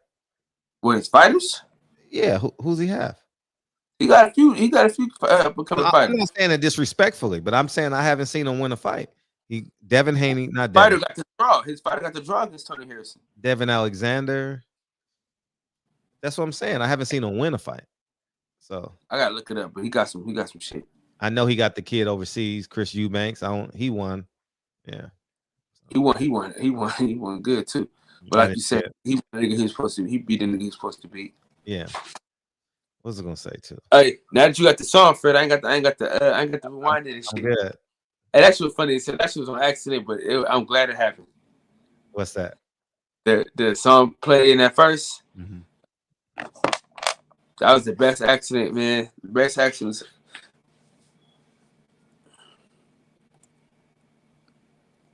Well, anyways, man, I appreciate you guys coming. It's our Friday, man. Thank you guys, man. We truly appreciate y'all, man. This show ain't shit without y'all. I mean, I wish you could have had more callers tonight. You know what I mean? But I didn't open up the call lines for I forgot to open up the call lines for Truck. I apologize, y'all. Completely slipped my mind. I was just engaged in the interview, so sometimes it bees that way. But that was a good fucking interview, man. I like his energy. Yeah, he's easy to talk to, man. He's like no filter. He's young too. Was he 22? He good though. That motherfucker's solid. He's fundamentally sound. I'm telling you, man. Mm-hmm. Yeah, when he go to that high guard, he's tough. He's tough to deal with. He's very tough to deal with in that high guard stance. Hopefully, Tank has a good career. Man, imagine if we get Tank in the barbershop. Tank really likes me though. Tank really, really likes me. And yeah, but Leonard Ellaby. Yeah, Leonard Ellaby. I'm like, no, don't do it. Reconsider. All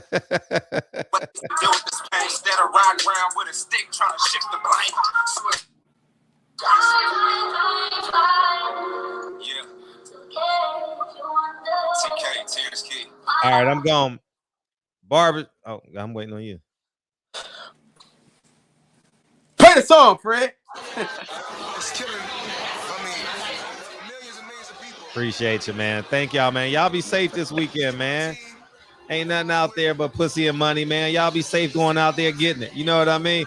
Nate Johnson, man. Mark Wunderlich, Mr. P, Matrix, Nate Johnson, Rich, Andrew, The Village. Man, this song's special. Nate Johnson. Play this at my funeral, somebody. M.E. Duncan, Nardi, what's up, man? Brent Jones, Dave. Sometimes you see, I know we can make it. Even in I'm off feet, I still land on my feet, and nothing can shake me. Hey, Mark West, me and the homie. Jay, Utah in the house. Man, Ananda, my God. Ah. Fuck. Damn, Pocket. Vera, what's up? Jay Gibson. That's me. Said Tank gonna get his ass beat. You crazy. You crazy. Who said some shit like that? Where's People Hernandez? Yeah.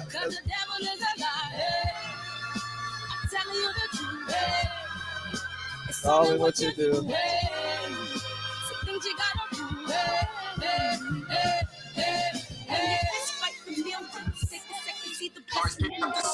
Much expected, much is given. Yeah, my battery at 74%. That means it can go 3.5 hours.